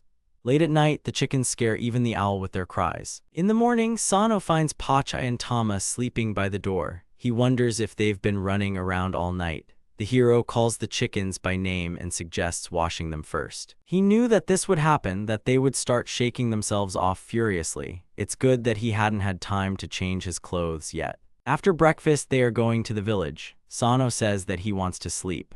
Yuma wants something from the hero. He assumes that she wants him to go himself. The guy thinks that he can't resist this look. He wants to ask his uncle how Pochi and Tama are doing there. They drive in the rain. Shohei remembers that he drove the chickens outside last night. It seemed to be raining then. Now he realizes that he shouldn't have done that. Yumoto comes out to greet them and thanks them for coming. Sano asks how Pochi and Tama have been spending their time the past 2 days. The man thinks and says that the day before yesterday they were in the rice fields. They hunted small snakes there and even found their nest. The guy is surprised by such a short period of time. He does not believe that the whole field was cleared in just 2 days. Yumoto asks what the problem is.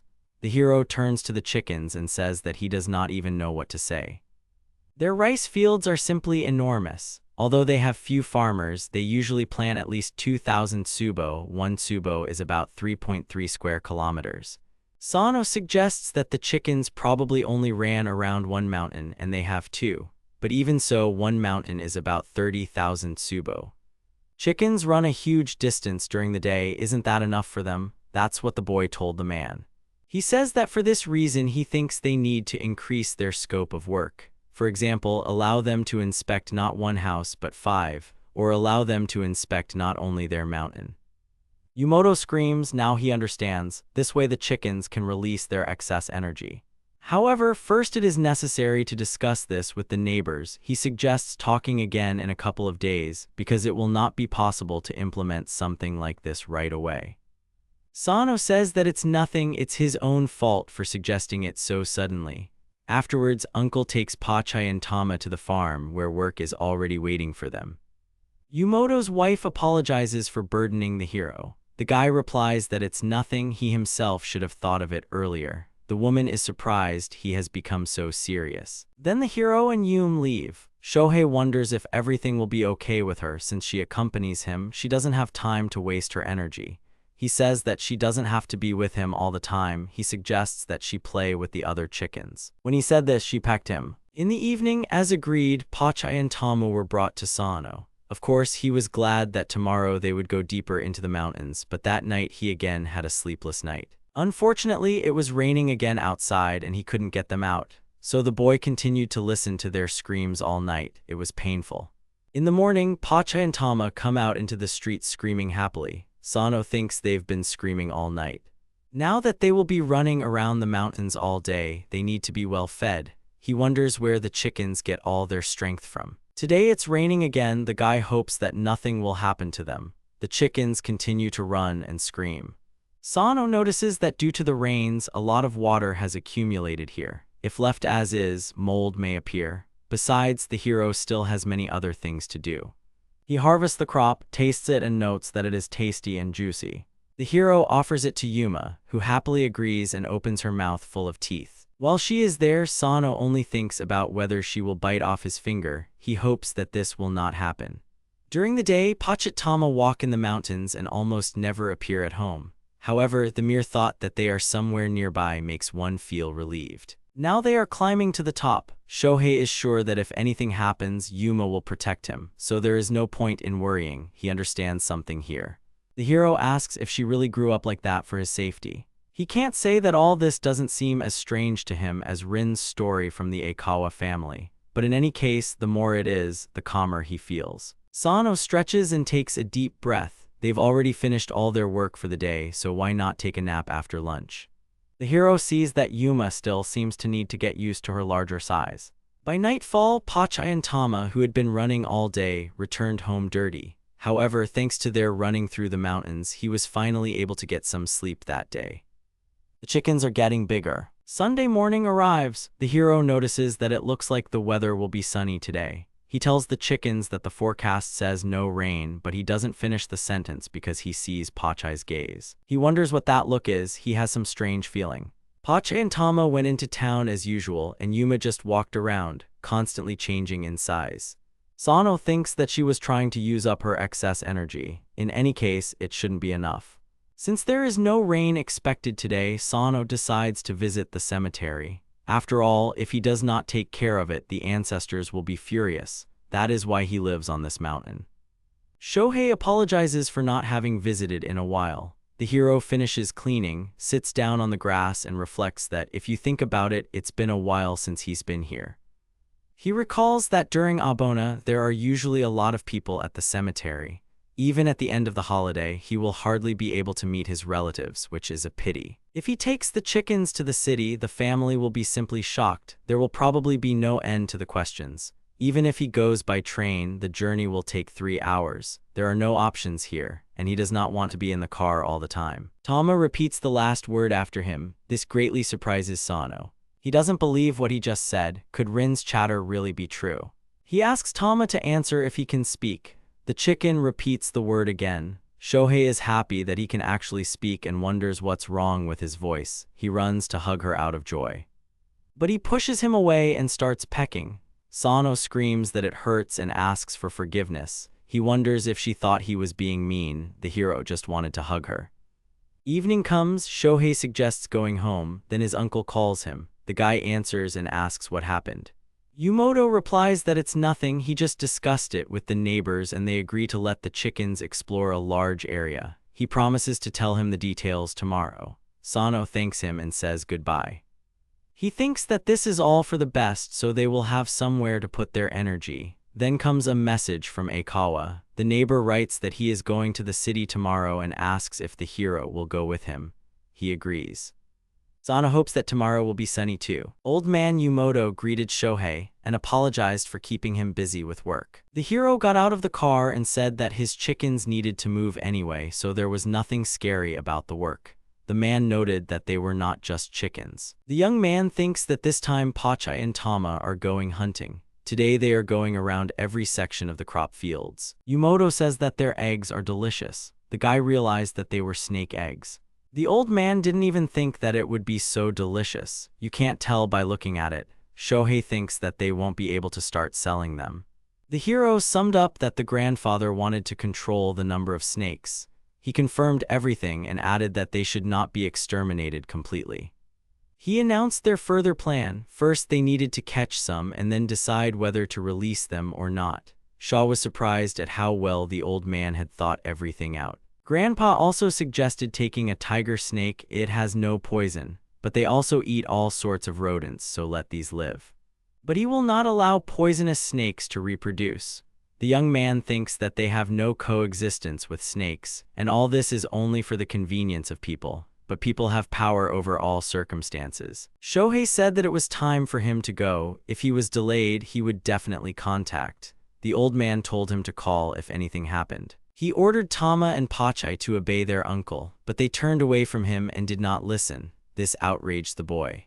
The man laughed and noted the chicken's love for him. The hero thinks that the chickens don't respect him at all. Yuma was sleeping on the car seat next to her. She was leaning against the guy. He hugged her and told her that she was so sweet. Then he patted her on the head and thanked her. Now he was okay. Then he texted someone that he was on his way. He took one last look at the chickens and thought, isn't he the boss here? He looks like he's going to cry soon. Pochi and Tama went to destroy eggs. Tama found the eggs and wanted to eat them. But then he thought about the old man and decided to take them to him. The hero stood and waited for Aikawa and Rin. They drove up and apologized for the wait. They went to the city. Getting out of the car, the guy asked Yuma to be a good girl and sit quietly. He wouldn't be able to take such a big chicken with him anywhere, just like Aikawa couldn't take Rin with him. The hero noticed some kind of bag in his neighbor's hands and asked what it was. He replied that these were work clothes. He wanted to take them to the laundry because after washing them at home, the smell wouldn't wash out. The hero was surprised that after the laundry, the clothes would not smell. Aikawa explained that they wash at high temperatures there, which kills the smell. The young man realized that he did not need air conditioning, but hot water. He can't use bleach, it could harm the chickens, but there shouldn't be any problems with hot water. Shohei left the store with his bags full. He thought about how well they had bought. Then he noticed Aikawa, who was sitting in the car. He was surprised that Aikawa had been waiting for him all this time. The man was lying on Rin's shoulder, hiding his face. The hero came over and apologized for the wait. At first, Aikawa simply said the word there. Shohei didn't understand what he was talking about. And then the man said that she was there. He meant the girl who had been stalking him before. The young man was surprised. He realized that this was Aikawa's former stalker. The neighbor thought about what he imagined. but he recognized her by her face and posture. Shohei said that even if it seemed so, he understood his fear and suggested that they go home. However, Aikawa asked him to check who was standing there. The hero agreed, and he himself thinks that the man should discuss all this stalking with some lawyer. But he also understands why Aikawa asks to approach that girl. Rin hugged Aikawa close to her. She said that he didn't look like himself. Sho agreed with her. Aikawa was acting too strange. They had to be careful. Rin suggested they just call. The man looked away and then exhaled. He thanked Rin and said that he was going to the store with Sano. She told him to come back right away. The girl turned to the hero and said that she relied on him. He stroked Yuma's head and said that he would come now. They thought that everything was over, that they would return to the mountains and Aikawa would make a call there. But when they left the store, the heroes were met by a man and a woman. The woman bowed and said that her name was Kano Yuko. Aikawa's face was shocked. The girl introduced herself as Kano Yuko, and she said that she was pleased to meet her. Aikawa stood there shaking. Shohei noticed this and touched his shoulder. He came to and asked the girl to remind him who they were. She replied that she was Kano, Senku's older sister, Ito Senku. The girl wanted to offer her deepest apologies. The heroes moved to a cafe. The woman asked who was with Mr. Aikawa. He replied that it was his friend. After that incident, it was hard for him to talk to girls her age, so he accompanied him. The man and woman lowered their heads and said that they were very sorry. The man next to Kano is her older brother. There was silence between them. Anyway, the situation is this. Somewhere around the end of last month, that same girl got married, but apparently for the wedding she was planning to find Aikawa and apologize to him. Unfortunately, she only knew roughly where Aikawa lived, so she couldn't meet him in person. But last month, she thought she met someone who looked like Aikawa, and then asked him to pass on a letter of apology to him through her brother and sister. She actually saw Aikawa last month. Kano says that they have visited this town more than once. This is the third time. If they had not found him within this month, they would have passed the letter through a lawyer. They could have indeed handed it over through a lawyer, but then they were unsure whether Aikawa would accept it. He exhaled and said that he wouldn't accept it. He didn't need her apology. It would be enough for him if they just didn't contact him. The brother and sister were truly terribly sorry. The man said that he didn't need an apology from them. He asked them to tell him that he was glad that she got married. Kano thanked the guy. Shohei thinks that this is a very strange story. The criminal quietly got married and Aikawa was left to live with the fear of women. At such moments, you understand that it is better to hurt than to be hurt yourself. The hero said goodbye to his stalker's family members. Aikawa felt relieved as he watched them go. Now he doesn't have to worry about stalking. However, this does not mean that his rhinestones are over. He is still afraid of girls. Shohei suggested that it was psychosomatic and suggested that he help. He replied that it was not worth doing because he was already causing him so many problems. Aikawa said that it was probably time to go back. The hero asked if he was sure. The young man himself wasn't sure. They could be being followed. What if these people had lied to them? Then Sano remembered that he needed to put the groceries in the freezer, and they went to the cars. Rin looked at the guys angrily and said that he was late. Aikawa began to apologize and justify himself. The girl said that she was angry. Shohei he tensed up looking at his neighbor and turned to Yuma. He apologized for being late. She turned away from him, demonstratively offended. The boy began to apologize and say that he had to accompany Aikawa. He couldn't just leave him. The chicken repeated the words that he could not do it. The young man hugged the animal and thanked her for worrying about him. Just in case, they rode a few laps before returning to the village. Aikawa immediately called the lawyer and asked for confirmation of the whole story. The man said that he would get an answer by nightfall. The neighbor knew it was connected with her. Shohei noted that it was good that they had not met, but if she had approached Aikawa, everything would have been much worse. The man thanked Sano for today. He said that he was just sitting next to him. Aikawa explained that he felt much calmer with him. Without him, he would have run away like a coward. Sano feels like he should have tried to convince her, but then Aikawa would never know the truth. When they left, the hero apologized to Yuma. She was probably tired of sitting in the car all day. Arriving home, the chicken got out of the car and said that she was tired. The guy thanked her. She started walking around and stretching. Shohei turned to her and said that he would step aside. The chicken pecked him. Yumoto brought the chickens and praised them for their good work. The young man was glad that Tama and Pochi at least stretched their legs, but Yuma had to sit all day. The old man said goodbye to the guy and handed him some kind of package. This time it's tangerines in a can. Chickens will eat tangerines, of course, but they're candied and the hero doesn't want to deal with cavities later. The chickens hadn't even made any noise last night, but he'd kept his eyes peeled anyway. And even if they'd started strutting, there was nothing he could do. If it hadn't been for the rain, he'd have sent them outside to fight. Ikawa during the night. That stalker actually got married last month and now lives far away from here. Since Ikawa wants to be left alone, he told the lawyer that he won't accept the letter. The neighbor said that he felt relieved. Shohei listened and said nothing. He thought that Ikawa didn't want to see her face or have anything to do with her. The hero didn't want to pry into other people's business, but he didn't understand him. But he is not Ikawa either. He has the right to decide for himself what to do. Watching Pochi and Yuma, Uncle says that they are scurrying along well, but last week they were barely moving. Then he asked how last night went. The hero answered that they had a good night's sleep.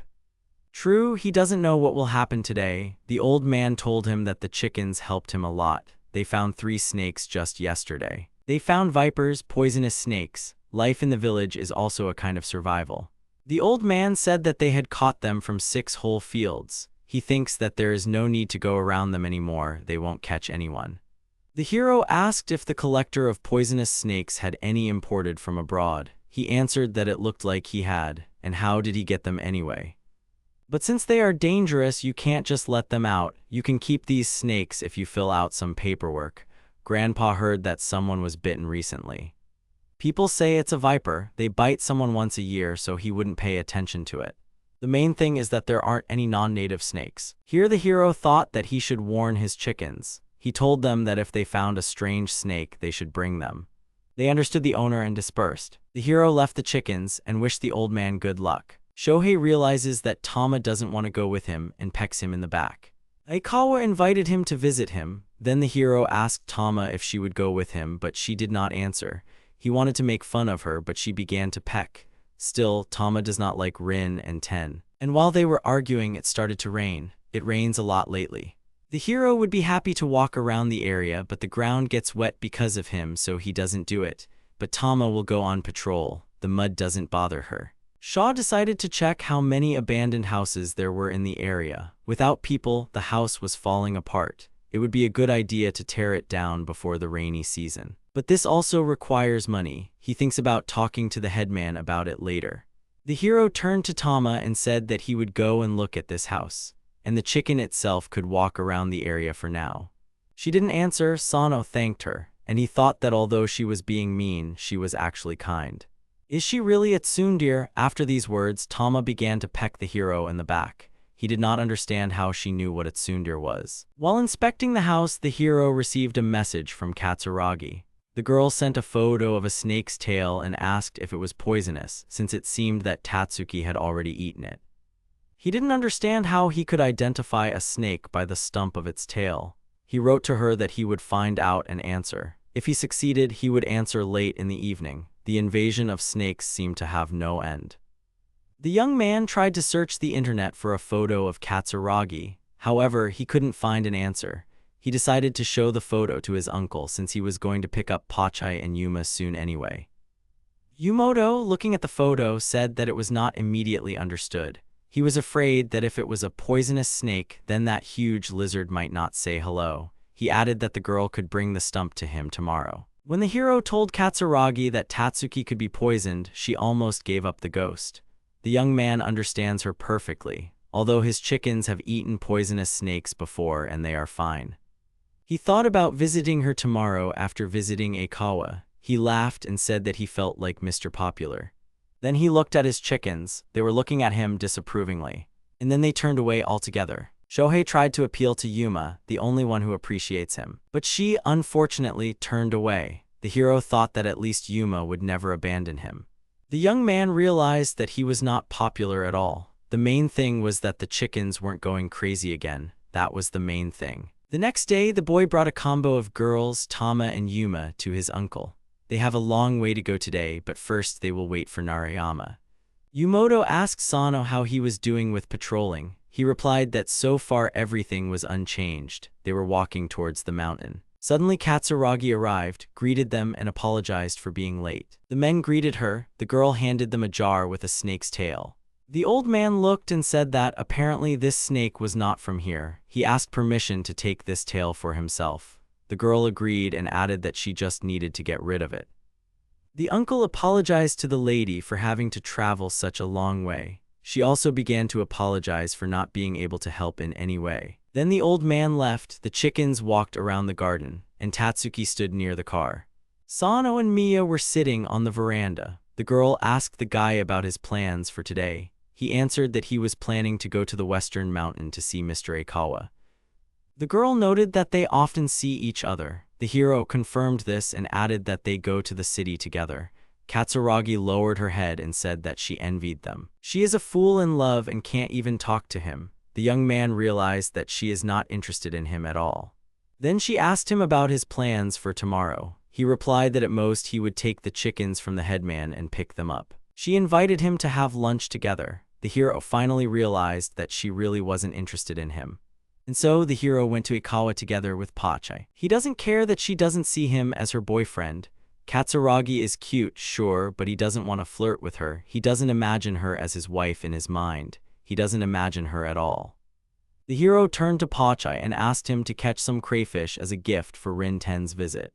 The chicken didn't answer. The young man thought that after heavy rains the rivers had overflowed their banks. Of course he wouldn't be able to. However, Pochi said that he would catch it. Looking at the animal, the young man thought that it had terrible, sharp teeth. They decided to go back and catch it. Despite the strong current, he caught 6 of them in a short time. Wiping Pochi, the hero thought that first they catch crayfish, then poisonous snakes. As he walked along the road towards Aikawa's house, the young man noticed his snakes. He greeted Ren and Ten. Pochi had already gotten out of the car and was running to his friends. The hero thought that he had been impudent, opening the car door without permission. Shohei asked the snakes if they would mind if his chicken pecked at their insects. They replied that they did not mind.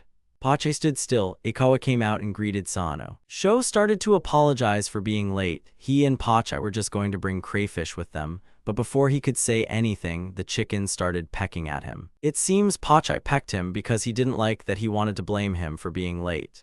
The hero handed him a bucket with a small amount of crayfish. He thanked him for the gift. The men talked about how the weather was not very good. The main thing was that he was okay.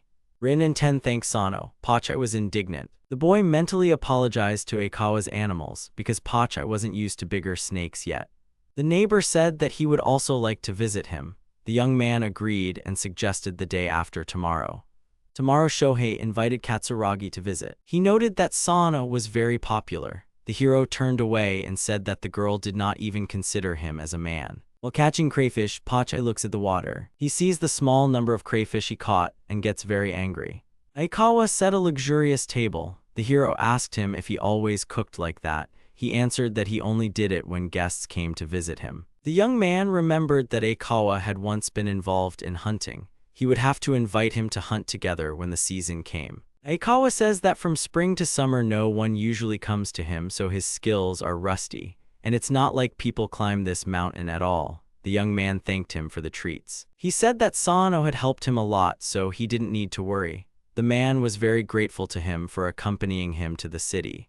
Shaw noted that he was no longer needed in the city. Aikawa said that Rin liked Yuma. Shohei realized that they had become friends while waiting for them in the car in the city. They were probably discussing their interracial girl talk. The young man is glad that this whole story is over. Aikawa agreed now he can live peacefully, and he has plenty of time in the day. Sano noted that they have empty houses lying around here, and the animals need to be taken to the vet to get vaccinated. Aikawa said that their case is special. These are the animals. The heroes had a good talk. They just didn't talk about his depressive thoughts about Katsuragi. He had already forgotten about her on the way to Aikawa. The hero took his Tama and Yuma from their grandfather. They spend 2 whole days clearing rice fields of poisonous snakes. If there are no snakes, great, but if there are, the chickens will simply eat them. They don't just exterminate the bastards, they also save someone's life, or something like that. Tomorrow Pochi and Tama will go out on reconnaissance. Today Yuma and he went to Katsuragi. The sky was covered with leaden clouds. It seems that she specifically hires villagers to clean up her mountain. Katsuragi met her neighbor and thanked him for coming. She had a basket of peas in her hands. Sano greeted Tatsuki and went to help Katsuragi. Mia thanked the guy and said that she would now make them some tea. He was sitting on the veranda. Yuma came up to him. The hero told her that she could go play. She bowed her head and looked at him. He stroked her head every day. He and Yuma washed themselves every day. Now her feathers are so clean. But Pochi and Tama are not dirty either. They clean their feathers with sand or water. But if they get dirty, he'll wash them. The guy wondered if they even needed to wash so often. They didn't seem to complain, so everything was fine. Katsuragi came and apologized for the wait. The guy thanked her and treated her to rice cookies. Mia thanked him and added that she would go and cook some food and asked the guy to wait. Yuma and Shohei were sitting on the veranda. They were enjoying the Japanese summer. Katsuragi returned and apologized for being late. She had prepared a cold soup that would be perfect in the heat. The guy started eating. It was very tasty. The girl was happy about it. Mia offered the hero some green pepper. He agreed. Mia asked about that snake tail. The hero answered that nothing was clear yet. The girl hopes that it is an ordinary snake. They sat in silence. Katsuragi was treating Yuma to something. The girl said that she had been living here for more than 2 years. But she only met Ikawa recently. She heard a lot about him, but she didn't expect him to be such a handsome guy. The hero understands her. He thinks that if she asked him to help them get closer, he would refuse. Despite the fact that the stalker problem is solved, Ikawa is still afraid to talk to the girl. Mia asked the guy if he also thought Ikawa was handsome. The young man thought that something was wrong with him and replied that he looked like an idol. Mia agreed with him and started talking about how her heart beats so fast when they are together. You can't be such a girl who falls in love, but he has such a pretty face. She is here to get rid of her silliness. That's why she wants to protect her friendship with Ikawa. Yuma and Sano are shocked. They do not understand what the girl is talking about. She asks him not to misunderstand her. She is not a yaoi girl. She would just be happy if they were friends. Man, friendship is wonderful. Shohei doesn't understand what she's talking about. He said that they visit each other. She asked the guy to tell her what they were talking about, probably something interesting. The young man remembered that not long ago he had stayed the night at his place. The girl was waiting for details. She was approaching the guy. She came as close to him as possible and asked about the fact that they had gone to the city together. In a sense, the hero is even afraid for Katsuragi, but the main thing is that she is cheerful. During their conversation, she did not interrupt him even once. He told her that when he was at Ikawa's for the night, he got terribly drunk and therefore does not remember much, but even this story delighted the girl. When the hero left, the girl waved after him and thanked him for coming. The young man drove and thought about what the word yaoi girl means. He brought home a lot of green pepper. That's how much she grows. Shohei was tired. Ikawa wrote to him and asked if he could come to him tomorrow. Besides taking and bringing chickens, the hero had no other business, so he agreed. Ikawa is coming to visit them tomorrow, so he decided to buy some groceries in the village and also take Pochi and Tama to work. The young man thinks that he needs to treat Ikawa to something tasty and not just meat. As a neighbor, he won't set the table, but he can handle it with regular dishes. He immediately got a call from a poultry farm asking if he wanted to try their new meat. They wanted him to cook the chicken at home. The woman asked the guy if he had had lunch. He answered that he had, and then he thought that he should have been patient and eaten at their place. The guy was given a whole chicken. Inside the chicken were rice, jujube berries, chestnuts, and other ingredients for soup. The husband asked his wife what all this was for. She replied that it was for the Korean dish samgyeopsal. The guy was surprised and asked about the price. The man said that he was just a review. The hero noted that such a thing would cost 1,000 yen. The woman told the young man not to worry. This was an unusual chicken, and the opinion of a young man like him was oh so important to them. Shaw thinks that next time he should bring a treat with him. He was given a piece of paper with a recipe, after which he looked into the grocery store and went to his uncle. The children were surprised to see a huge chicken. Sano asked them not to scream, otherwise she would peck them. The boys asked permission to touch her. The guy allowed it, but asked to be more gentle with her. The children were, of course, surprised by Yuma's size, but they didn't turn their noses up at him. Apparently, both adults and children are tolerant in this village. Shohei came to pick up Pochi and Tama. He praised them for their good work. The old man greeted the boy. He asked permission to take some vegetables from him. Yumoto gave the go-ahead and told him that the chickens had found 3 eastern copperheads today, so he could take as many vegetables as he wanted. Sano was surprised by the number of pests. The man gave the hero a huge basket of vegetables. Shaw thought that now he would definitely have to cook. He asked his aunt to teach him how to cook. He said he had a lot of green peppers at home and his aunt shared a Chinese recipe with him. He also learned how to use oyster sauce in cooking. The hero asked Pochi and Yuma that they would hunt tomorrow, but Tama approached him. The boy asked about what happened. She asked about Aikawa. The boy answered that he would come to them tomorrow. Tama said that he would go to work. He started to get closer to the guy's face and talk about Tama going to work. The hero thinks that it's too fast. Tama has terrible fangs, horribly sharp. The young man understood everything. When he said that Aikawa would come to visit them, Tama immediately asked to work instead of Yuma. That's how much she disliked Rin. He asked Tama if she really didn't want Rin to come visit them. She started pecking at the guy. Sho shouted that he understood and then announced that tomorrow he and Pochi would go hunting.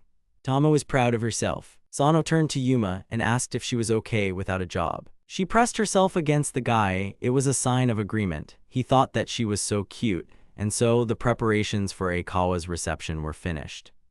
The next day he left Pochi and Tama with his uncle. He asked many people about the snake's tail, but he never got an answer. It seems that tomorrow he will take the tail to the vet in the city of Ease. I think the doctor there is called Komodo.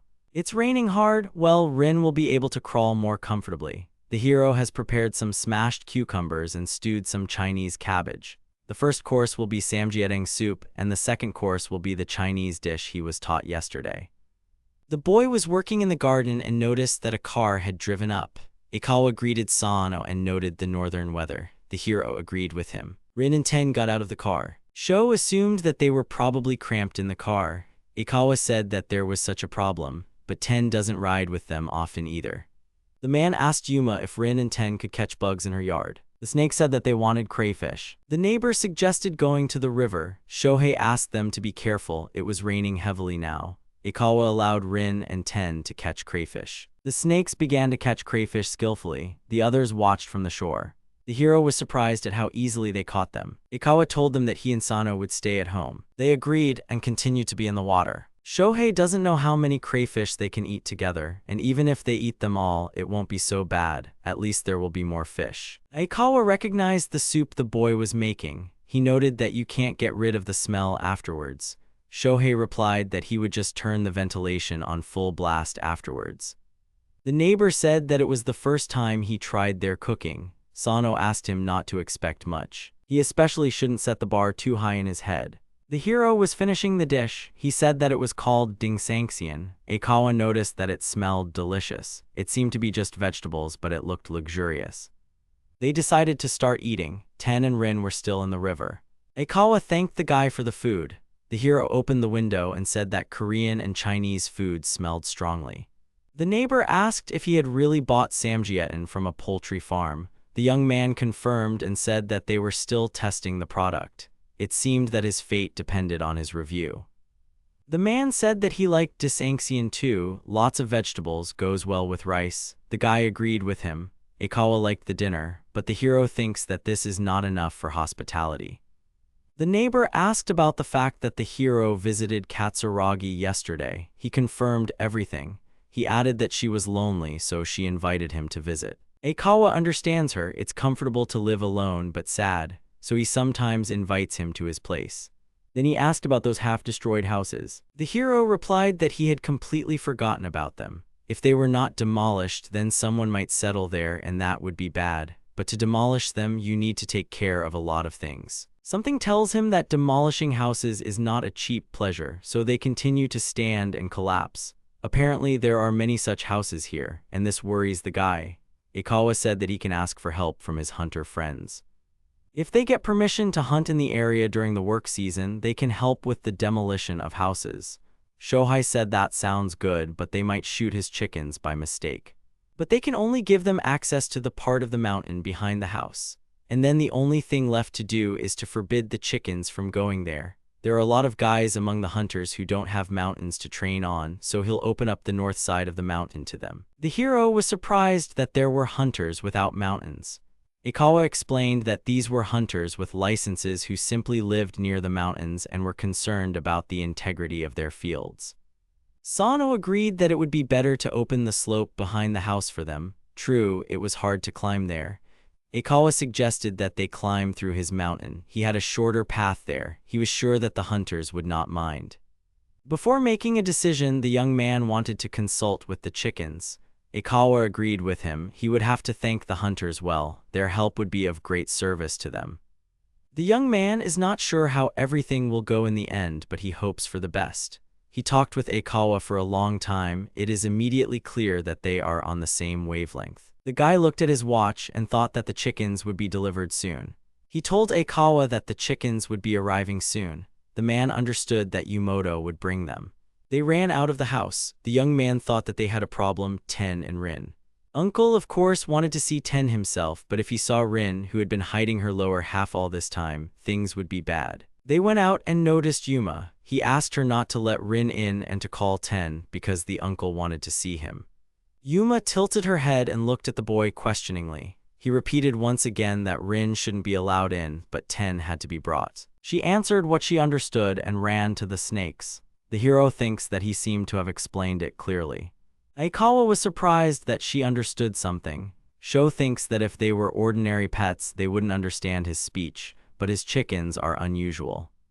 As Yuma walked towards the river, the hero thought that he was being overly protective of his chickens. Shohei and Aikawa exchanged glances as they heard the sound of an approaching car. The neighbor said that it was close. They quietly sighed with relief. Yumoto noticed Aikawa and realized that he had come to visit him.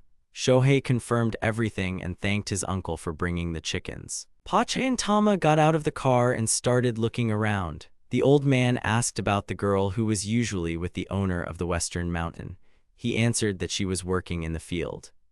Aikawa said that he came with his kite. The old man told him that he had heard that he had a huge one and asked where he was. Sano answered that Yuma had gone looking for him, so they would probably be back soon. Pochi approached the owner. The guy realized that they were trying to calm him down. Then he told them to come over so that he could dry them. Then they noticed Yuma and Ten approaching. The guy praised the chicken. The snake towered over the headman. Yumoto recoiled and was surprised by the size. Aikawa said that it was his pet snake. He asked him to come over. The old man wondered how many meters long it was. The neighbor replied that he had not measured it, but it would probably be about 4 meters long. The uncle suggested that it was heavy. The man confirmed it. You can't carry something like that in your arms, however, only his head weighs so much. Ten laid his head on Aikawa's shoulder, who stroked him. Yumoto noticed that he was obedient and it was obvious that he loved him. Shohei's chickens are enough for him. Maybe they'll help him with the stall for the festival. Sho asked about whether the villagers themselves are the ones who stand behind the stalls at festivals. The old man confirmed this, but most of the counters are not like that. After all, only old people live in the village. They don't have the strength to sit behind the counter all day. If the neighbor remembers correctly, they will be carrying a palanquin at the festival. Uncle asked him to let us know if there are any volunteers. That is, everyone is voluntary. They will not force you.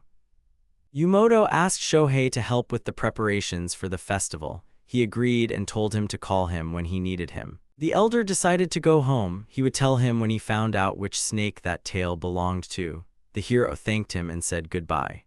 After the headman left, Shohei and Aikawa exhaled. The second noted that it was good that he noticed that the old man would soon arrive. Sano said that it was his fault that he got carried away with the conversation.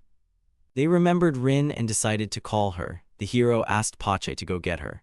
When Aikawa left, Tama started to peck. Apparently, she really didn't want to see Ten and Rin. How much you have to hate snakes. It's scary to approach Tama.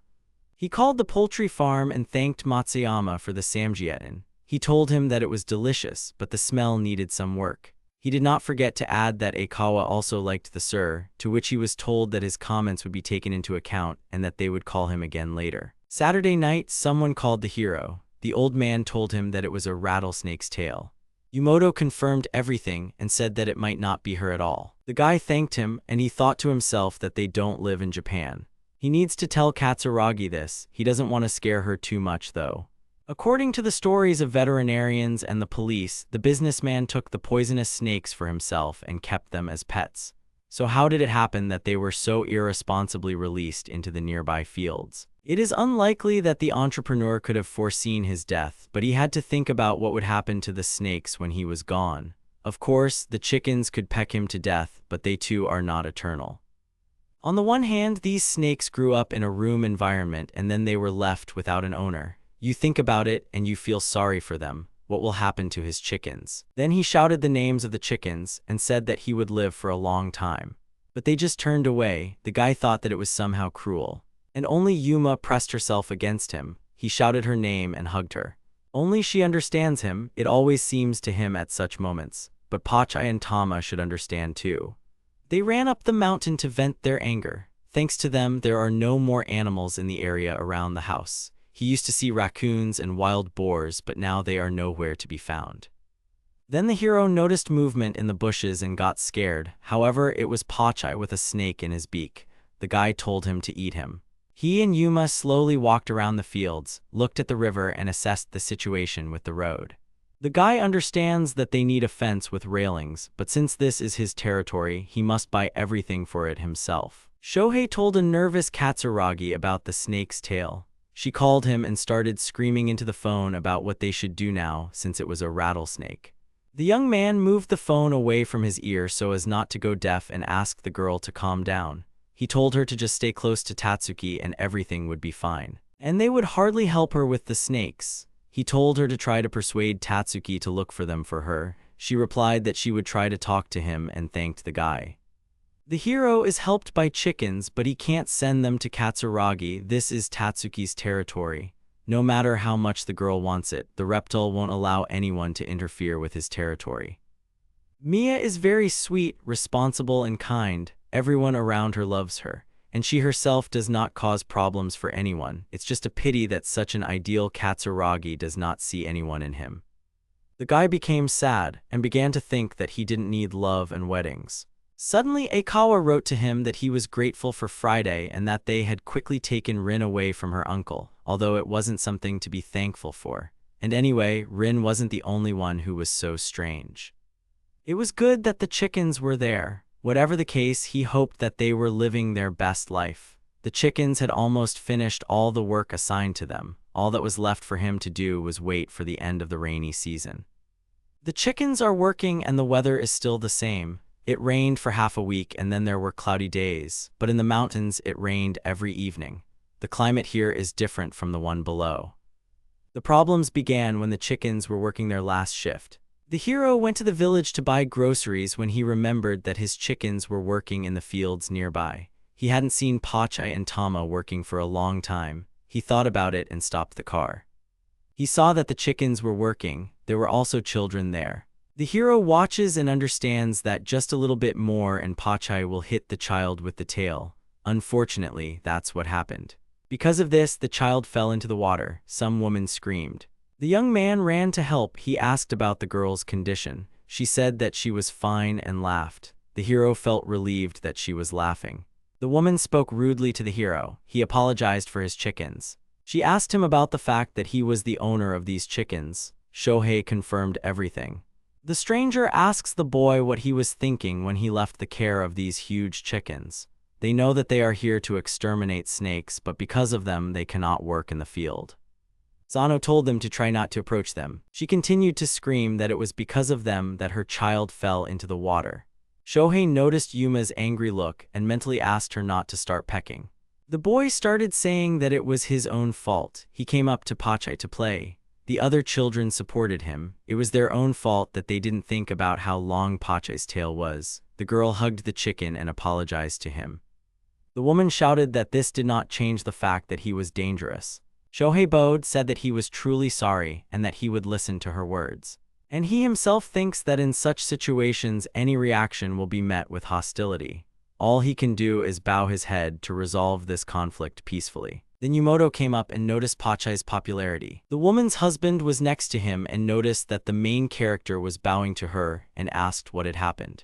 Looking at them, Shohei realized that they were a young couple, and it seemed like the girl was explaining something to the guy. The man called his son Makoto and told him to go wash up. He suggested the same to the main character. Sano invited the boy to go with him. While they were washing up, Yumoto and Makoto's parents were discussing something heatedly. The boy noticed this and apologized to the guy because it was all because he wanted to play with Pochi. Shohei smiled at him and asked him not to approach Pochi while he was working in the future. Here they noticed Pochi, who came to find out how the boy was. He came to visit Makoto with a girl in his arms. He just stared at him, and yet his chickens are kind birds. The boys thanked the hero and noted that his mother was so nervous. The boy agreed with him and said that that's what she's a mother for. His chickens are so huge. The boy asked if they would be sold at the summer festival. He wants one too.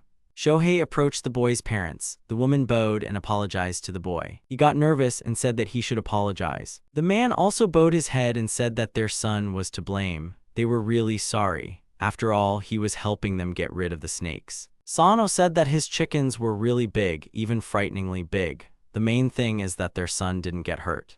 Yumoto turned to the children and explained that the chickens were working now and asked them not to approach them. They were looking for poisonous snakes. They needed to be exterminated. It was dangerous here. The children understood the old man but still continued to talk to Pochi and Tama. Sano said that Makoto seemed to be unhurt, but his parents could still monitor his condition. And he also asked to tell the children not to stick to the chickens. They have very long tails. Everyone started discussing whether his chickens were normal at all, but then the conversations quickly died down. In the end, even that girl was smiling. Naturally, mothers worry about their children. No matter how much you explain to them, of course they will be afraid of the appearance of huge birds on their territory. Maybe the boy should go to village meetings too. The hero turned to the old man and asked if he could join the general gathering of the village. He looked at the guy seriously and then said that he would pass it on to everyone. He should have done this a long time ago. The people in the village treat him so well that he completely forgot about the peculiarities of his chickens. He should be much more careful. One of the children approached Sano and asked permission to play with the chickens. He replied that they could, but only after they had finished their work. He looked at the chickens, and then Yumoto said that they were done with work for today. The children rushed to play with Pochi, Tama and Yuma. Makoto, having changed his clothes, also wanted to play with the chickens. Someone said that it was good to have children. The hero agreed with this and added that children were the flowers of their lives, and then these flowers had to be looked after. The boy didn't know that the children liked his chickens so much. Yumoto replied that it was because he didn't go down the mountain very often. At first, the children were afraid of the chickens because of their size, but the next day they were best friends. Yes, and it seems that children themselves are interested in them. Every day they ask about where to buy such chickens. But the hero didn't know. Upon their return, they always went to patrol the mountains as if nothing had happened. Yumoto said that when the chickens finished their work, the young man could let them play in the field with the children at least once a week. They would be happy. Shohei noted that it was a good idea. Since the kids liked the chickens, they could let them out sometimes. Only once a week was too much. Yumoto and Shohei turned around hearing a girl scream. The chicken had a snake in its beak. The old man recognized it as an island snake. He said to let it go back. The girl said that she was very scared and then thanked Yuma. The uncle was surprised that he was afraid of the snake. She answered that a snake is still a snake and snakes are scary. Then she asked Sano's opinion on the matter. He agreed and added that his chickens catch not only snakes but also vipers. The children were surprised that vipers were crawling on the mountain. Makoto asked why the young man lived on the mountain. It would be better not to go down to them. The guy thought about it. Sano replied that there were reasons for that. When he grew up, he would understand. The hero wasn't sure he understood what he said, but in this case, the phrase was appropriate. The children are looking for chickens. The hero noticed this. Yumoto said that at this rate they will be called to school. Sano wants his chickens to run around the mountains in peace. After some time, the young man called Pochi, Yuma, and Tama home. The children were upset. Shohei asked the old man about whether they would return here tomorrow. He replied that they would not work anywhere nearby. He shouted to the children that they would come again tomorrow. They agreed and said goodbye to the chickens. Today he saw the chickens in a completely new light. At home, the hero announces to them that this was their last shift this week. Or they want to work later, they confirmed. The uncle said that they needed help from other settlements. Then the chickens would have more work, but the old man couldn't pay enough money for it. The guy was thinking about giving up. He just wasn't sure if his chickens wanted to work. They said that they don't want to and won't work. The boy was surprised. He thought they liked playing with the kids, but Pochi and Tama said that they liked the mountains and Yuma liked Sano. Shohei realized that Yuma seemed to like being with him. Pochi and Tama are trying so hard even though they like to walk in the mountains. He asked them if he should stay with them in the mountains. Pochi and Tama turned away. The hero thought he was going to cry. In the morning, the boy came to the old man. They greeted each other. The hero approached the man about work. He explained that the chickens were tired of her. He replied that the main thing was that the chickens did not press. He would refuse them. The guy thanked him. The man asked the boy if he was sure he wanted to go to the meeting. He confirmed and asked if there was any problem with that. The man himself is not against his participation since his chickens caught snakes, but the meeting will be attended by only stubborn old men. They are also not against his participation, but he is not sure that they will let him speak. He is a stranger to them. What good can they tell them? He told him to prepare for the fact that he will not be welcome, and if he can't, it is better not to go at all. The hero answered that everything would be fine. He should visit them at least once. The meeting is on Saturday evening. Apparently they will talk over drinks. He doesn't even know how the chickens will cope without him. He doesn't think anything will happen if he leaves them alone for one evening, but it's still a bit unsettling. Aikawa offered to leave them with him, but the problem was that Tama would hardly agree to spend the whole year in the company of snakes. They would start fighting, so he refused the offer. Last time he was with the chickens, so there were no problems with spending the night. He told the hens that he would need to talk to his uncle on Saturday. Most likely, he would stay with him overnight. He asked what they wanted, to stay on the mountain or to go to his uncle. The chickens looked at each other. Tama said that she wanted to stay on the mountain, but Yuma and Pochi wanted to go together. The boy thanked them. It was no wonder that Tama wanted to stay on the mountain and Pochi and Yuma wanted to go with him. He told his uncle that he would come with them, to which he replied that it would be even better this way in the future. That was the end of Friday night.